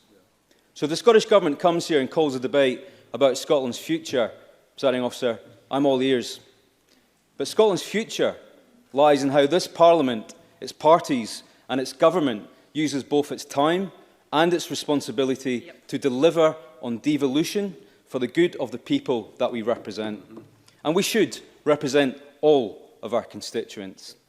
We've spent 40 minutes today in a debate about how we overturn the independent decision-making of this Parliament's independent corporate body.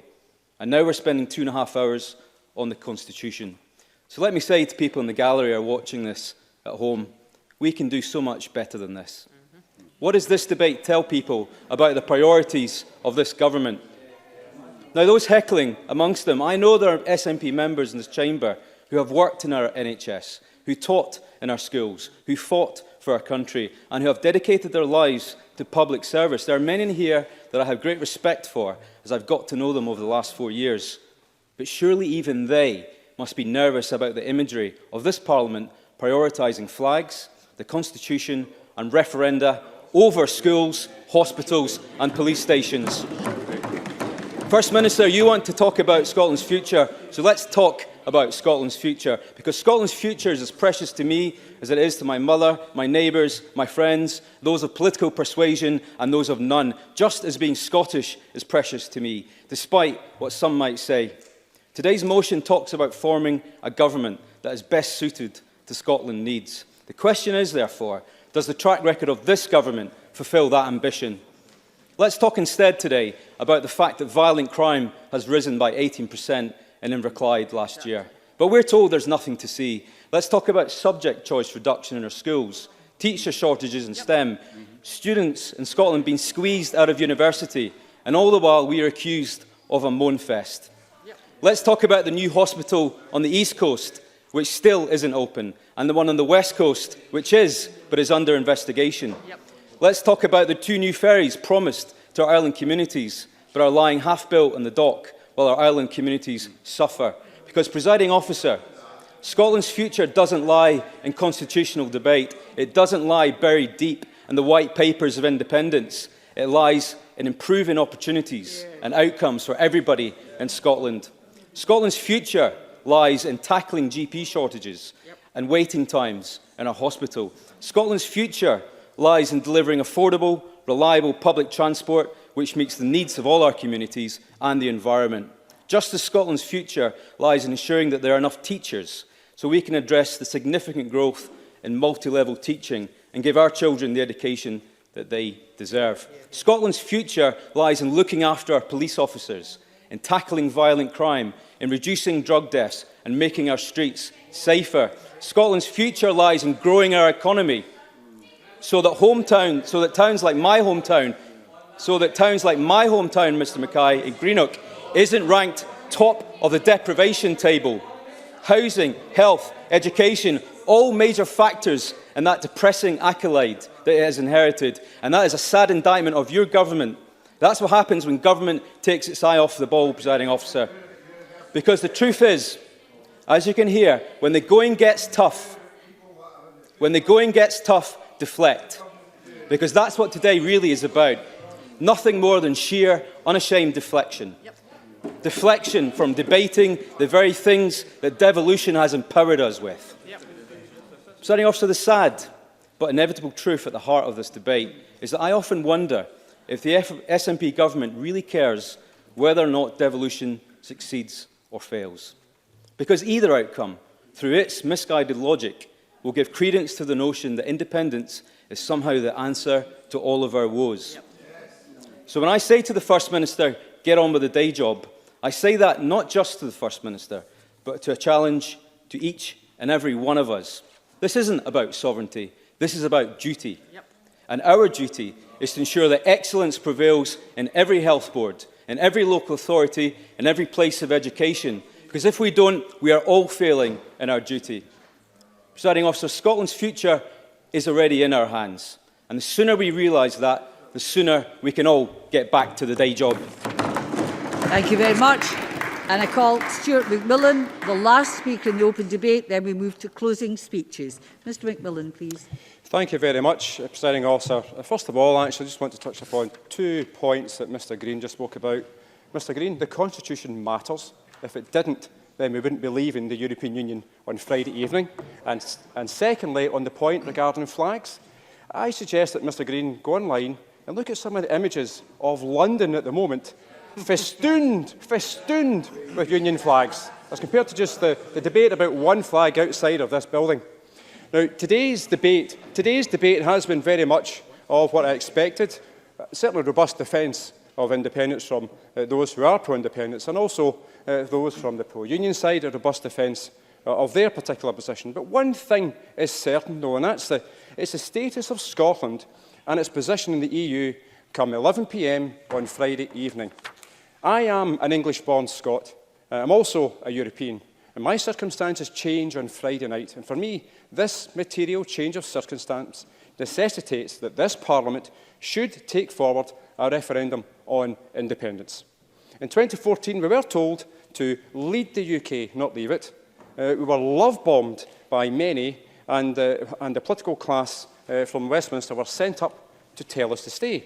However, since then, the respect agenda has ended, and the Westminster elite shut their ears to the concerns and the suggestions of the devolved parliaments and assemblies in the UK. The fact that the 3 devolved lawmaking bodies voted against the UK government's withdrawal agreement, refusing to grant its consent, tells a story. Now, to add to this situation is the fact that England and Wales, they get their wish to leave the European Union, Northern Ireland gets a better deal, and Scotland gets nothing. Now, Presiding Officer, one of the words that we have heard certainly over many, many months, particularly from the Tories and certainly from the Lib Dems today, is the word divisive. Now, I would actually go further than them. Within any multi-party democracy, there are divisions. Clearly, it has to be the case, because you get different political parties, you get different views, different thoughts and different policies. And also, in this Parliament, we divide at 5 p.m. every single night when this chamber sits. The political debate, by its nature, will create some element of division. And every 5 years, with elections, the population divide as they vote for the parties they wish to vote for. So the aspect of division that some from the pro-union side actually want to highlight is just an absolute nonsense. Now, the Tories, they did not want this Parliament, as Alex Neil spoke about earlier. The Lib Dems, they seem to want federalism, and Labour seem to want home rule. Now, we know very clearly about the Tories' position, but on the other 2, they are as clear as mud.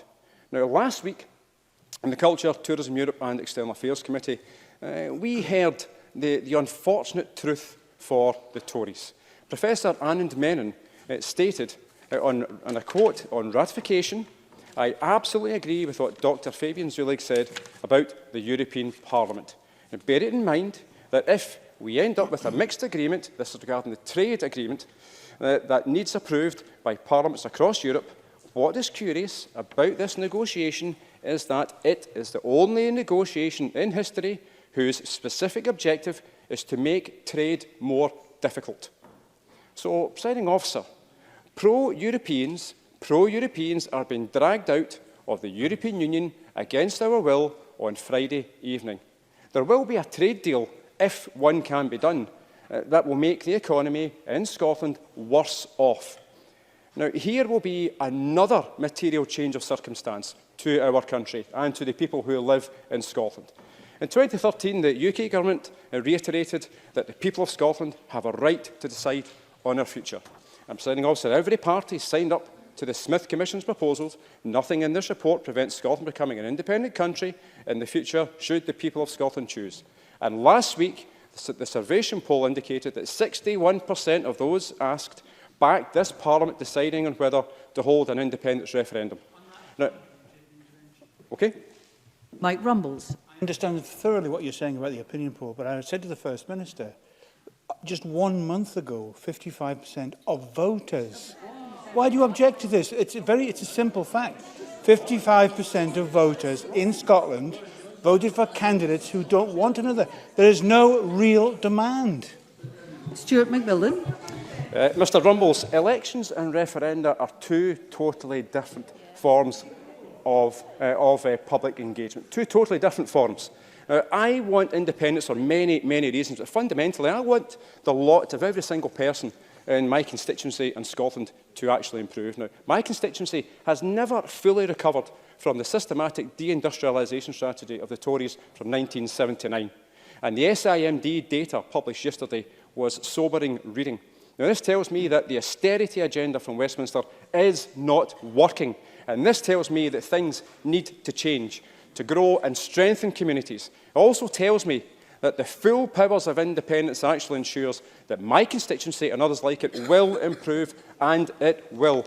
Now, over Christmas, Presiding Officer, Scotland lost one of our greatest writers, Alistair Gray.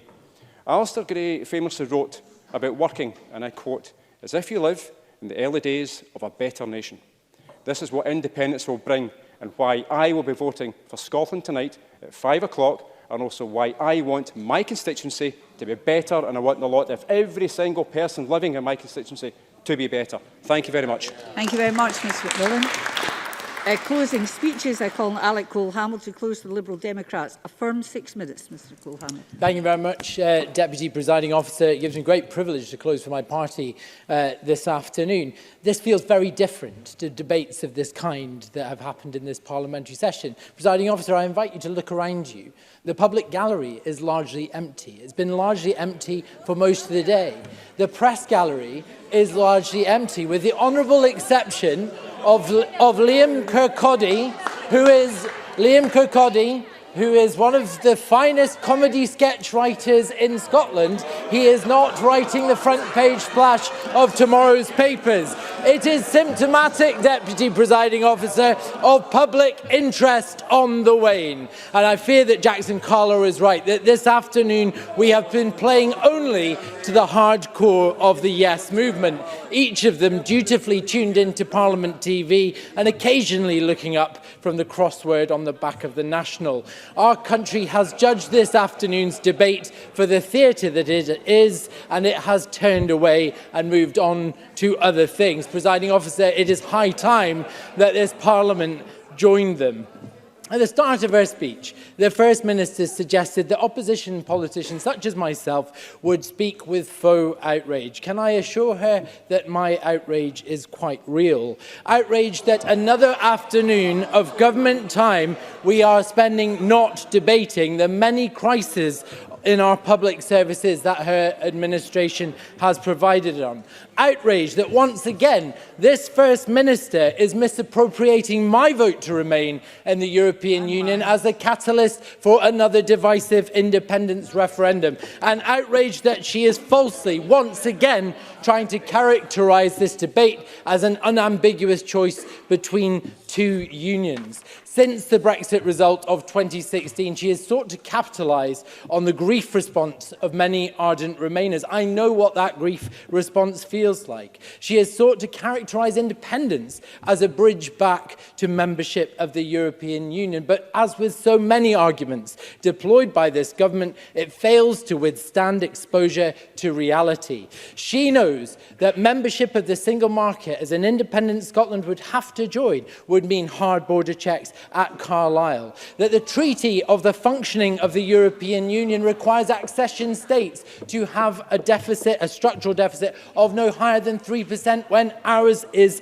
7%. Put simply, Presiding Officer, the EU may choose not to have us for years. Excuse me a minute, Mr Cole-Hamilton, please just sit down. There's too much chuntering going on. I can't hear what's being said. You go ahead, please. That's right. The European Union may choose not to have us for years and only off the back of savage spending cuts and tax rises. The measure of the SNP commitment to the European Union is hollow as well, and that is evidenced in the reality, as Willie Rennie said, that they spent far more on the Shetland by-election than they did on the Remain campaign in Scotland, that they refused to back a people's vote for 2.5 years, and that a third of their supporters that they will require to deliver the independence that they crave, still voted for Brexit. I say this to the First Minister: Remain voters will find you out. Presiding Officer, as a Liberal Democrat, I know something about losing elections, but Brexit absolutely devastated me. I believe it made Britain smaller as a country, and it worried those many European Union citizens who work and live amongst us. And at this point, I echo the words of Jenny Gilruth: you are welcome here, this is your home, and we want you to stay. Presiding Officer, to my fingertips, I'm an internationalist, but the last thing I could do is to meet the loss of one union I care about by jettisoning the other union I care about. Brexit is not a catalyst for independence, but a warning against it. Presiding Officer, Donald Cameron, I think, in an excellent speech, put his finger on it, that we have learned absolutely nothing from the government this afternoon. This afternoon, indeed, was designed, as I think Richard Leonard rightly said, to appease her over-agitated base. Because, Presiding Officer, there is a point every few months when the launch of a new fact-checking service, which doesn't check any facts, or 10,000 dinner conversations, which the National are asking people to have. Not at my house, they won't. She knows that that just won't cut it anymore. I'm afraid I'm running out of time.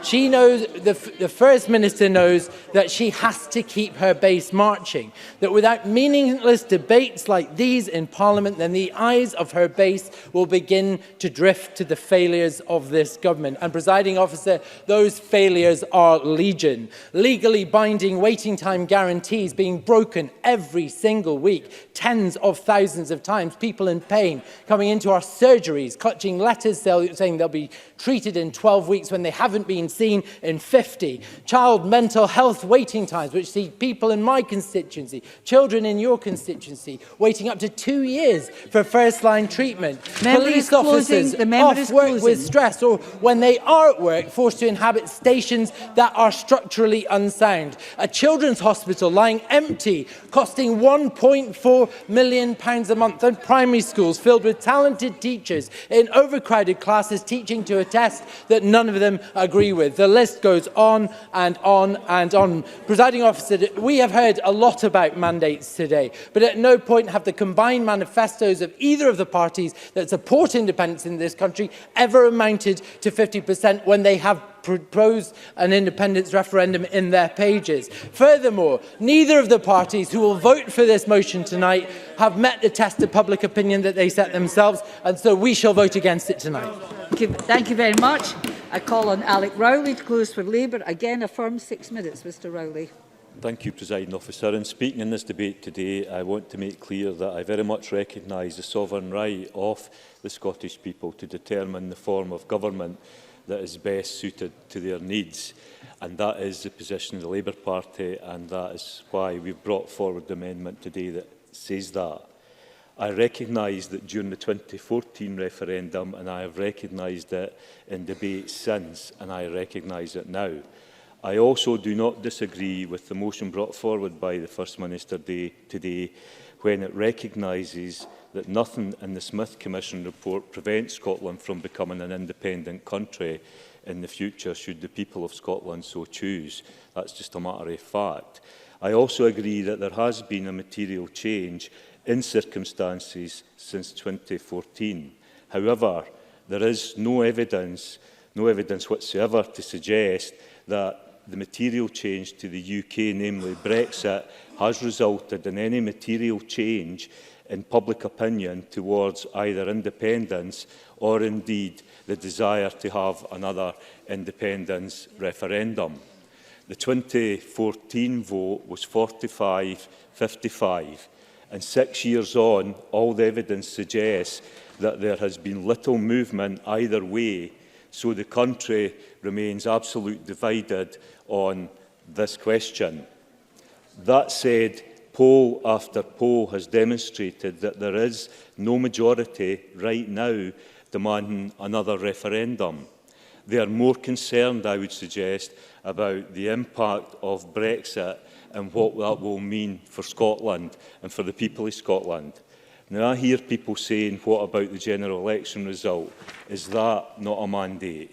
I would refer to Professor Sir John Curtis and his recent blog where he outlined 2 polls that took place during that election campaign that specifically asked the people's view on whether or not they supported or opposed holding another referendum during this year, this next year. Ipsos Murray found that 42% supported the idea and 50% opposed. Panel-based found that 38% supported the idea of another referendum in this year, with 51% opposed.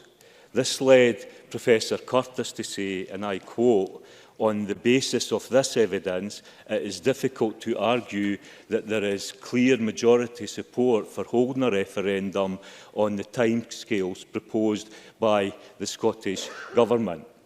So, yeah. Alec Neil. Can I thank the member for taking an intervention? The argument we put forward is an argument about the timing of the referendum, and the resolution says the Parliament would determine the timing of the referendum, and therefore Labour would obviously vote accordingly at that time. But does he not agree with all the other principles laid out in the motion? What other principles in the motion does he disagree with? Alec Rowley. My reading of the motion is that the Scottish Government are calling for a referendum in 2020.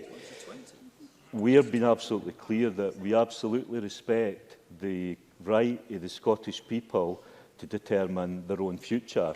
But what I've just set out there demonstrates that right now there is no majority in Scotland calling for an independence referendum. And I can understand that because people are genuinely and sincerely worried about what the impact of Brexit is going to be, whether we will, because there is still a serious risk that we could crash out without a deal by the end of this year. And so what we're saying is that, yes, we respect the right of the Scottish people to determine their own future, but right now we respect the fact that there is no majority in Scotland right now demanding a second independence referendum. And you've got to ask yourself, therefore, who is the First Minister representing with this motion here today? I would suggest that is a minority within Scotland at this current time. Deciding that the best course of action amidst this period of great political, constitutional and economic upheaval to hold another independence referendum is, in my view, simply ill-conceived. It is also disingenuous to the people of Scotland for a clear picture of what they would be voting for cannot be presented to them, no matter what Mike Russell says, because we would not know what we were voting for until the dusk on Brexit settles. We will not know what the impact has been on Scotland, the UK and indeed the rest of Europe. It is essential that the negative consequences of Brexit are properly dealt with and mitigated before any clear proposals come forward. But on the question of mitigation, I have to say that those that are most disingenuous in this chamber today are the members of the Tory party and the Liberal Party on those benches opposite, because the hypocrisy of their amendments is to identify education, health and all these other public services when it's absolutely clear that the main factor in the poor public services in this country over the last few years has been failed Tory austerity. Failed Tory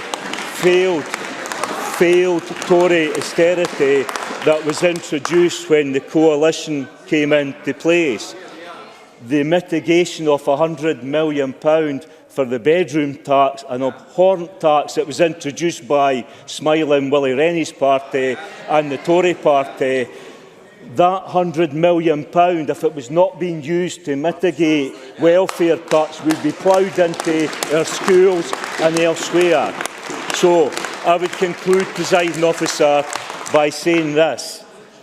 Labour supports the democratic right of the Scottish people to determine their own future, and we will continue to do so. But right now there is no demand for another referendum. The parties, the progressive parties that want to see us tackle the issues and want to see the powers in this Parliament to tackle the big issues should work together, come together and work on an agenda for greater powers for this Parliament to address the issues of Scotland. Thank you.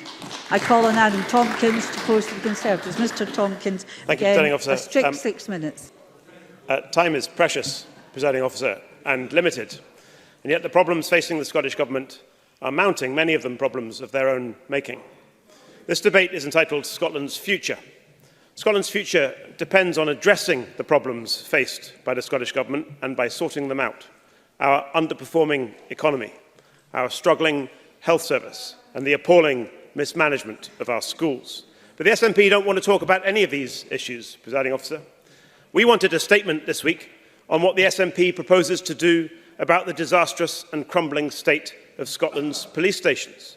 But we were told there wasn't time. There wasn't time, Presiding Officer, because the SNP wanted to hold a debate about flags. This has been a dismal day, Presiding Officer, for the Parliament over which you and your colleagues preside. We all know that the priorities of the Scottish people are that Scotland's politics should be resolutely focused on schools, on hospitals, on skills, jobs and the economy. And yet our time, precious and limited though it is, has been devoted to debates on flags and the SNP's pet obsession with independence. Now, I do want to talk about Scotland's future. Let's talk about the future of Scotland's economy and what the SNP's and about the SNP's long record of economic failure. In breach of clear manifesto promises, the SNP has raised income tax for more than 1 million Scots, making Scotland the highest taxed part of the UK. This hasn't increased revenues at all, because at the same time, the SNP has failed to grow the tax base. The Scottish economy is growing at less than half the rate of the UK's economy. Scotland has slower business growth. The employment rate in Scotland is lower. Foreign direct investment is down.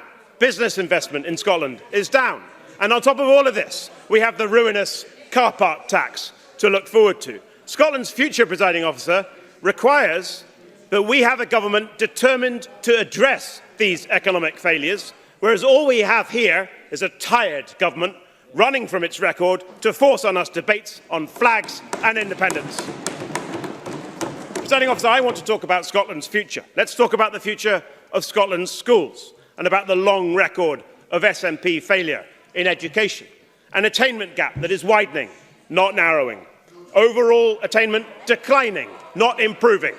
Pupils already struggling, suffering more than brighter pupils are. SNP policy on closing the attainment gap failing, having no material impact. Subject choice in Scottish schools squeezed. Multi-level teaching on the rise, leading to particular problems in science subjects. No wonder then that on Mr Swinney's watch, in the international PISA scores, science in Scotland stands at a record low. Maths, likewise, at a record low. And reading, about Mr Swinney likes to brag so much, just about average. Scotland's future, Presiding Officer, depends on the success of Scottish schools and of the Scottish education system generally. This is all devolved. This is all the responsibility of SNP Scottish ministers. But again, they don't want to talk about any of it.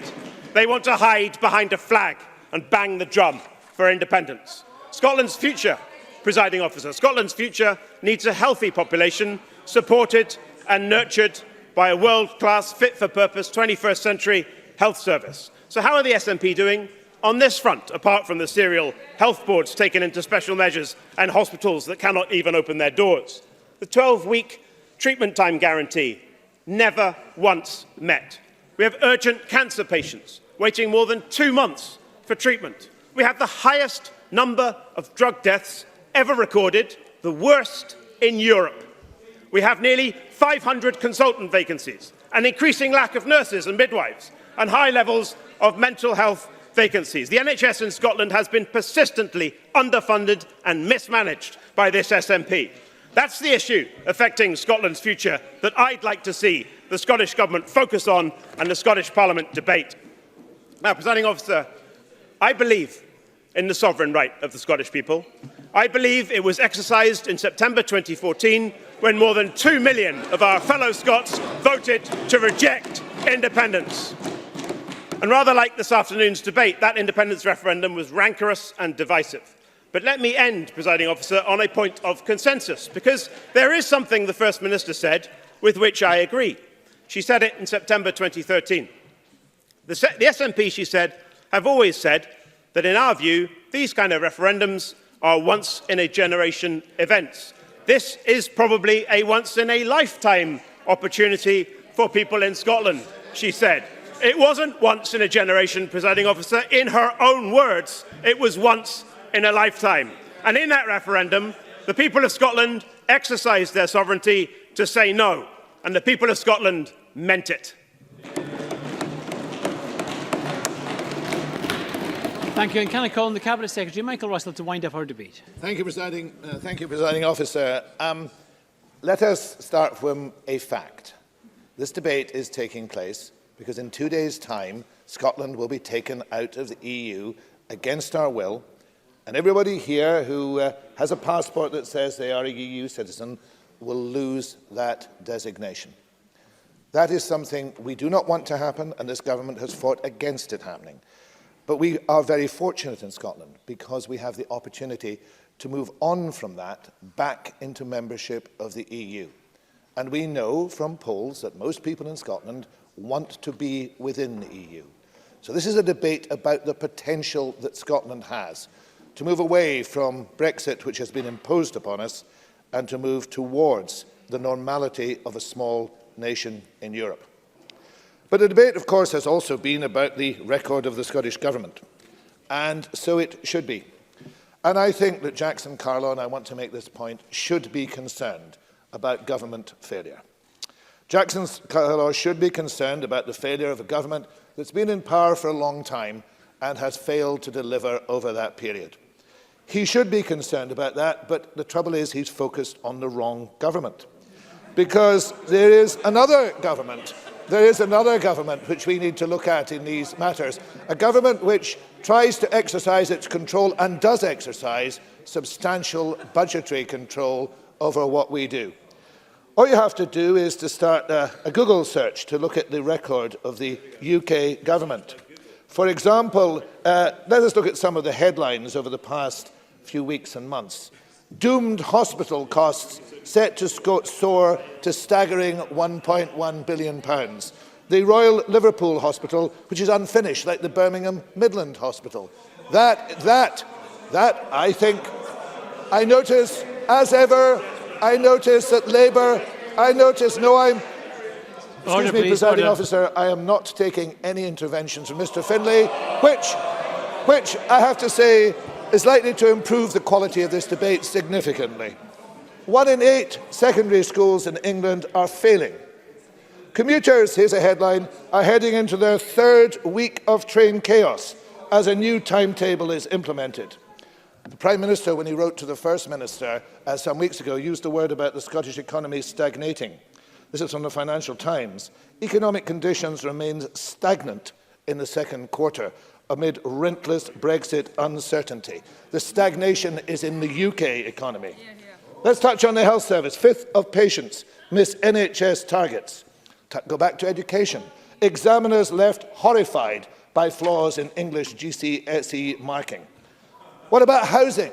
England needs to build 4 million new homes to deal with an escalating crisis. They don't like it. They don't like it. And I have to say, Presiding Officer, I don't care whether they like it or not, because it is the truth.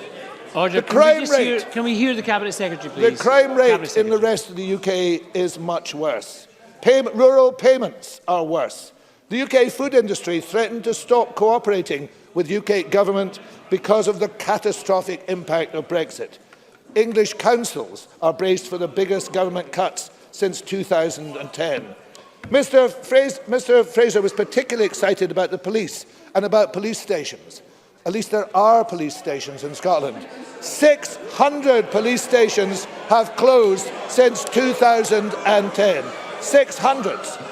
Mr Fraser, presiding officer, I'm going to continue. Cabinet Secretary, members, members are allowed to react. Would members please keep the noise down? We cannot hear the Cabinet Secretary's comments. Cabinet Secretary. Well, Mr Fraser was concerned about the overspend on ferries. Has he seen the defence overspend? 1.3 billion on the frigates.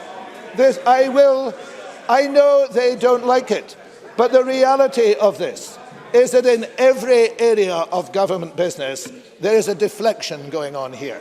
It is a deflection.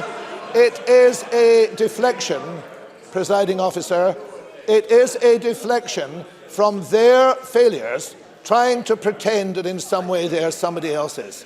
They are deflecting from their own abysmal record, supported by the Liberal Democrats. No, pure deflection. Because, presiding officer, let me just touch on just some of the things. Let me just touch on some of the things. One second, Cabinet Secretary. Yes. Thank you, Mr Rumbles. That was a very good point of order. It's the very point that I'm considering myself. It is simply too noisy. Now, I can hear the Cabinet Secretary has slightly lost his voice, and I would please urge all members to keep their comments to themselves. Keep them to after. Presiding officer, officer, speak, stand up and give an intervention. Presiding officer, there is a list of things which I could and should read out of what this government has been doing even in the last 7 days. But let me just touch on some of them. The export statistics, which Mr Mackay released this morning, show a 1.1 billion increase in international exports, and the GDP statistics show Scotland's economy grew by 0.3% during the third quarter.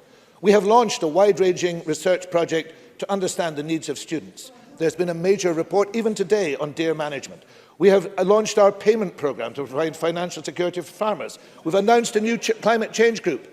We have published the latest update of the Scottish Index of Multiple Deprivation. We've welcomed the Scottish Funding Council's budget round. We have been working in every area of national life and continue to do so. Are we perfect? Not even the First Minister is perfect. I'm sorry to say that. But we are delivering as a government. And we are delivering as a government, and the people who are failing and who have a constitutional obsession are the ones sitting there. Because they are the people who are taking us out of Europe.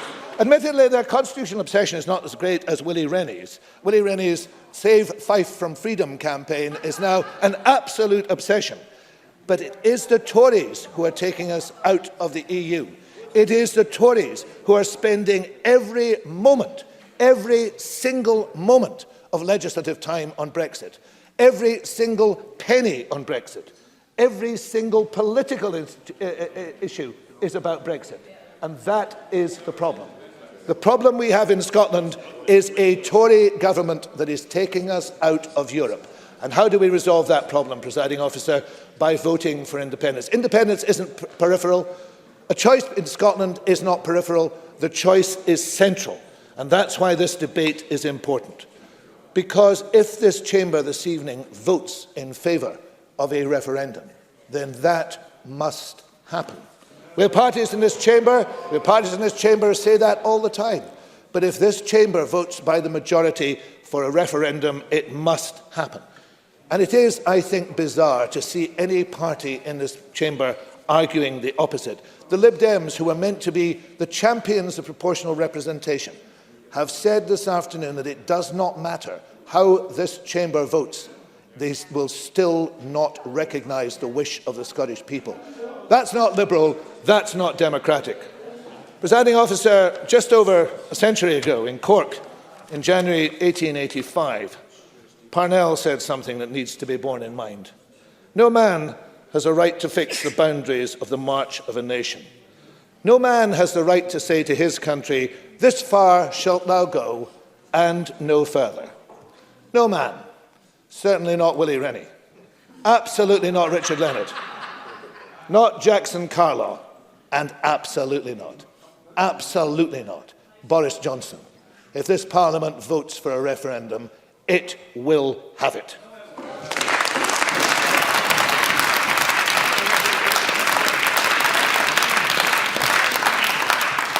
Thank you. That concludes our debate on Scotland's future. We'll move on to the next item of business, which is... Oh, sorry. Point of order, Elaine Smith. Thank you very much, Presiding Officer. It seems that there's some indication that the First Minister's going to make announcements on Friday on the way forward, depending on the vote this evening, which I think we can all guess what that's going to be.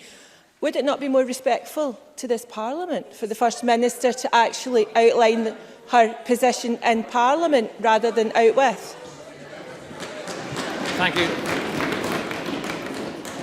Thank you. Yes, there is an expectation that the government's business will be announced to the Parliament before it's announced to the general public. We don't know what the announcement will be on Friday, but we've had a debate today on that subject, which I believe will include the content. We're going to move on now to the point of order, Rhoda Grant. Sorry, point of order, Rhoda Grant. Thank you, Presiding Officer. Last Thursday, I took part in the debate on air traffic control centralisation at Highlands and Islands airports. During that debate, I made the point that airports at Benbecula and Wick were being downgraded without consultation with staff. Gail Ross intervened on me at that point and stated there had been consultation with staff at Wick Airport. I've since been copied into an email from an air traffic controller at Wick Airport. It reads, "I watched today the parliamentary debate on centralisation plans at High Isle, and to my astonishment, during Rhoda Grant's speech, Gail Ross interrupted her to state that staff at Wick had been involved in consultation about the proposed downgrade of the unit.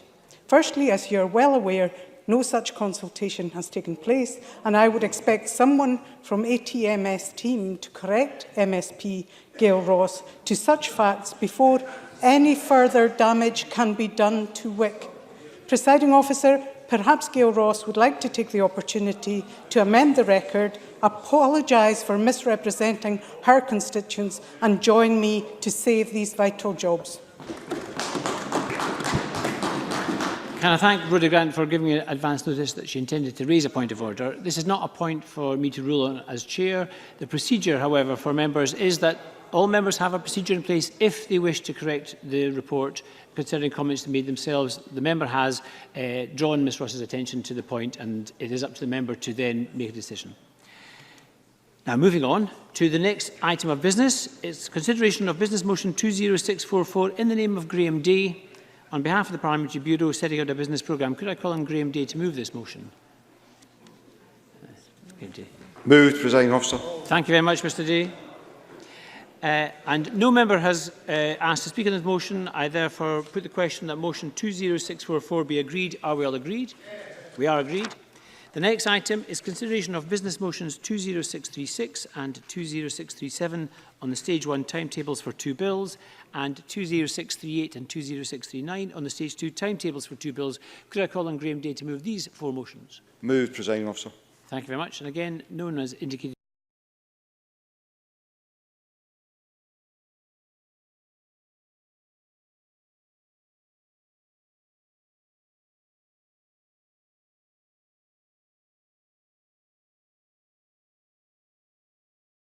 the wish to stage 1 timetables for 2 bills and 20638 and 20639 on the stage 2 timetables for 2 bills. Could I call on Graham Day to move these 4 motions? Moved, Presiding Officer. Thank you very much. And again, no one has indicated the wish to speak. Therefore, the question is that motions 20636 to 20639 be agreed. Are we all agreed? Yes. We are agreed. Thank you. We turn now to decision time. The first question this evening is that Amendment 20625.2 in the name of Liz Smith, which seeks to amend motion.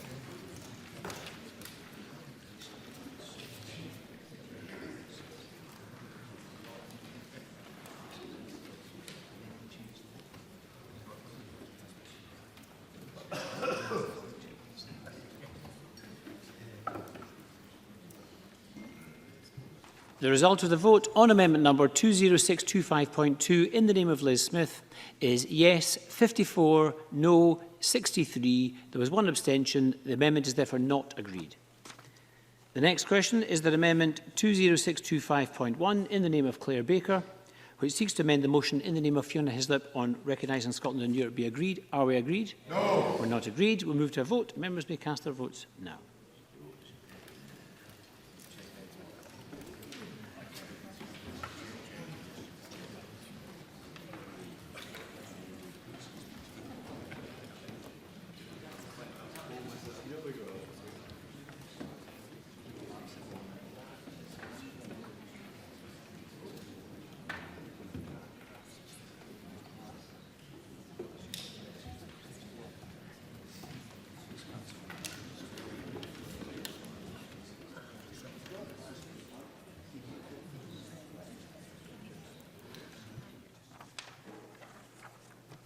The result of the vote on amendment number 20625.1 in the name of Clare Baker is yes 54, no 63. There is one abstention. The amendment is therefore not agreed.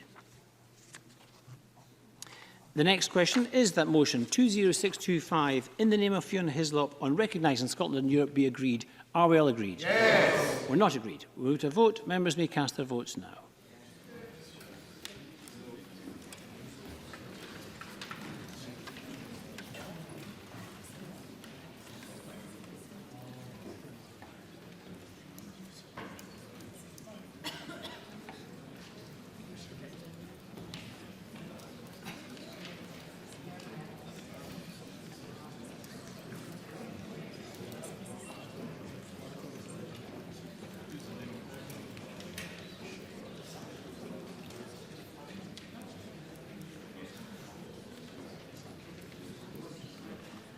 The result of the vote on motion 20625 in the name of Fiona Hyslop is yes 63, no 54. There was one abstention. The motion is therefore agreed. Now, the Parliament has resolved to direct the SPCB to continue to fly the European flag daily from Holyrood, and I can confirm that the SPCB will amend its flag flying policy with immediate effect. I can remind members as we move to the next vote that if the amendment in the name of Jackson Carlow is agreed, then the amendment in the name of Richard Leonard and Willie Rennie will fall. So the question is that amendment 20615.1 in the name of Jackson Carlow, which seeks to amend motion 20615 in the name of Nicola Sturgeon on Scotland's future, be agreed. Are we all agreed? No. We're not agreed. We'll move to a vote. Members may cast their votes now.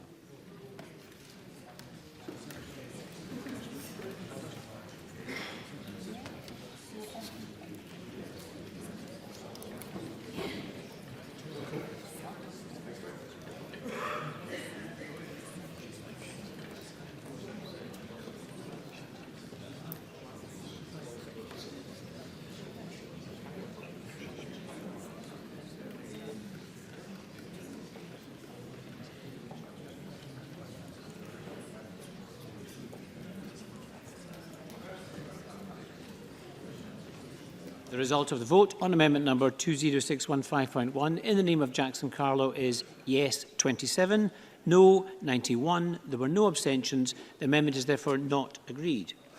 The next question is that amendment 20615.3 in the name of Richard Leonard, which seeks to amend the motion in the name of Nicola Sturgeon, be agreed. Are we all agreed? No. We're not agreed. We'll move to a division. Members may cast their votes now.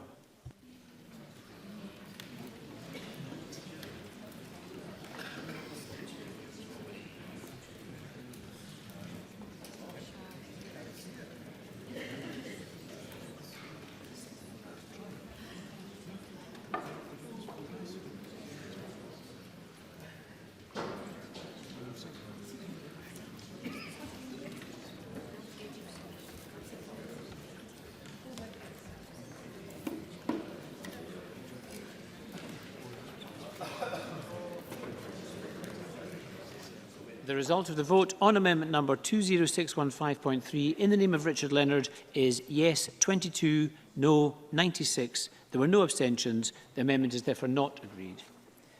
The next question is that the amendment 20615.2 in the name of Willie Rennie, which seeks to amend the motion in the name of Nicola Sturgeon, be agreed. Are we agreed? No. Or not agreed? We'll move to a vote. Members may vote now.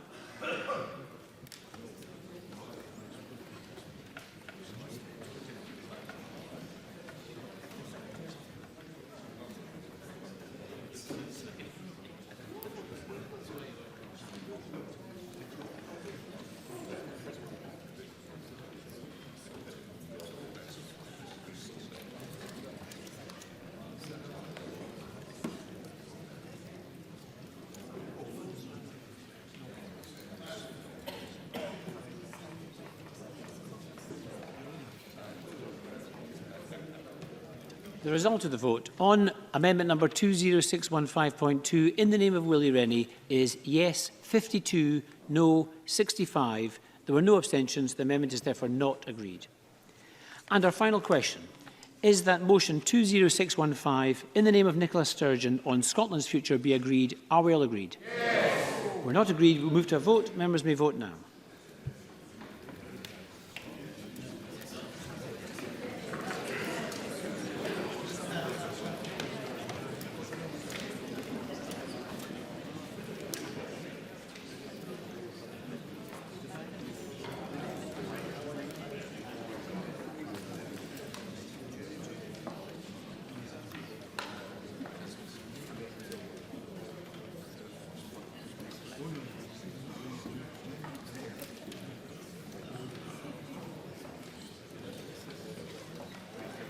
Vote on motion 20615 in the name of Nicola Sturgeon is yes 64, no 54. There were no abstentions. The motion is therefore agreed.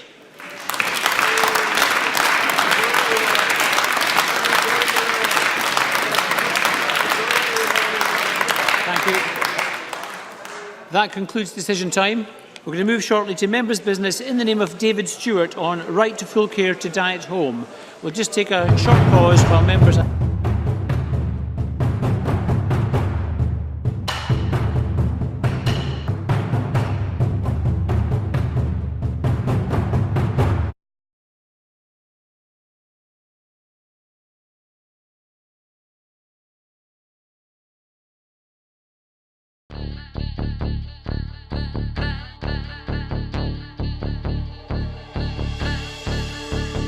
How do you mean no more commission? Well, no one in Scotland can commission an idea. You know, if I went to BBC Scotland and I said, oh, I've got this great idea for a sitcom, I've got this brilliant idea for a drama, you know, there isn't one person in Scotland that can okay it unless it goes through London. Good morning and welcome to another edition of Full Scottish. What's happening today? Hello and welcome to the Full Scottish here on Broadcasting Scotland. Scotland is going to be an independent country. That need, that desire for independence is ever stronger than perhaps it was in 2014. So there's an obligation that we've got to give leadership to that campaign. That's what Nicola Sturgeon, as our First Minister, has been doing. My feeling about Boris Johnson is he can't be trusted on anything. That is now and forever will be known as the rape clause. I'm old enough to remember going into Europe in '73, and I remember how much of a razor's edge that was a balanced stone. And I think we made it by 53%, if I remember correctly, for going in. And ever since that time, England particularly has been pretty much schizophrenic, down the middle about whether it felt British or whether it felt European. And that schism, that crack has remained throughout English society ever since.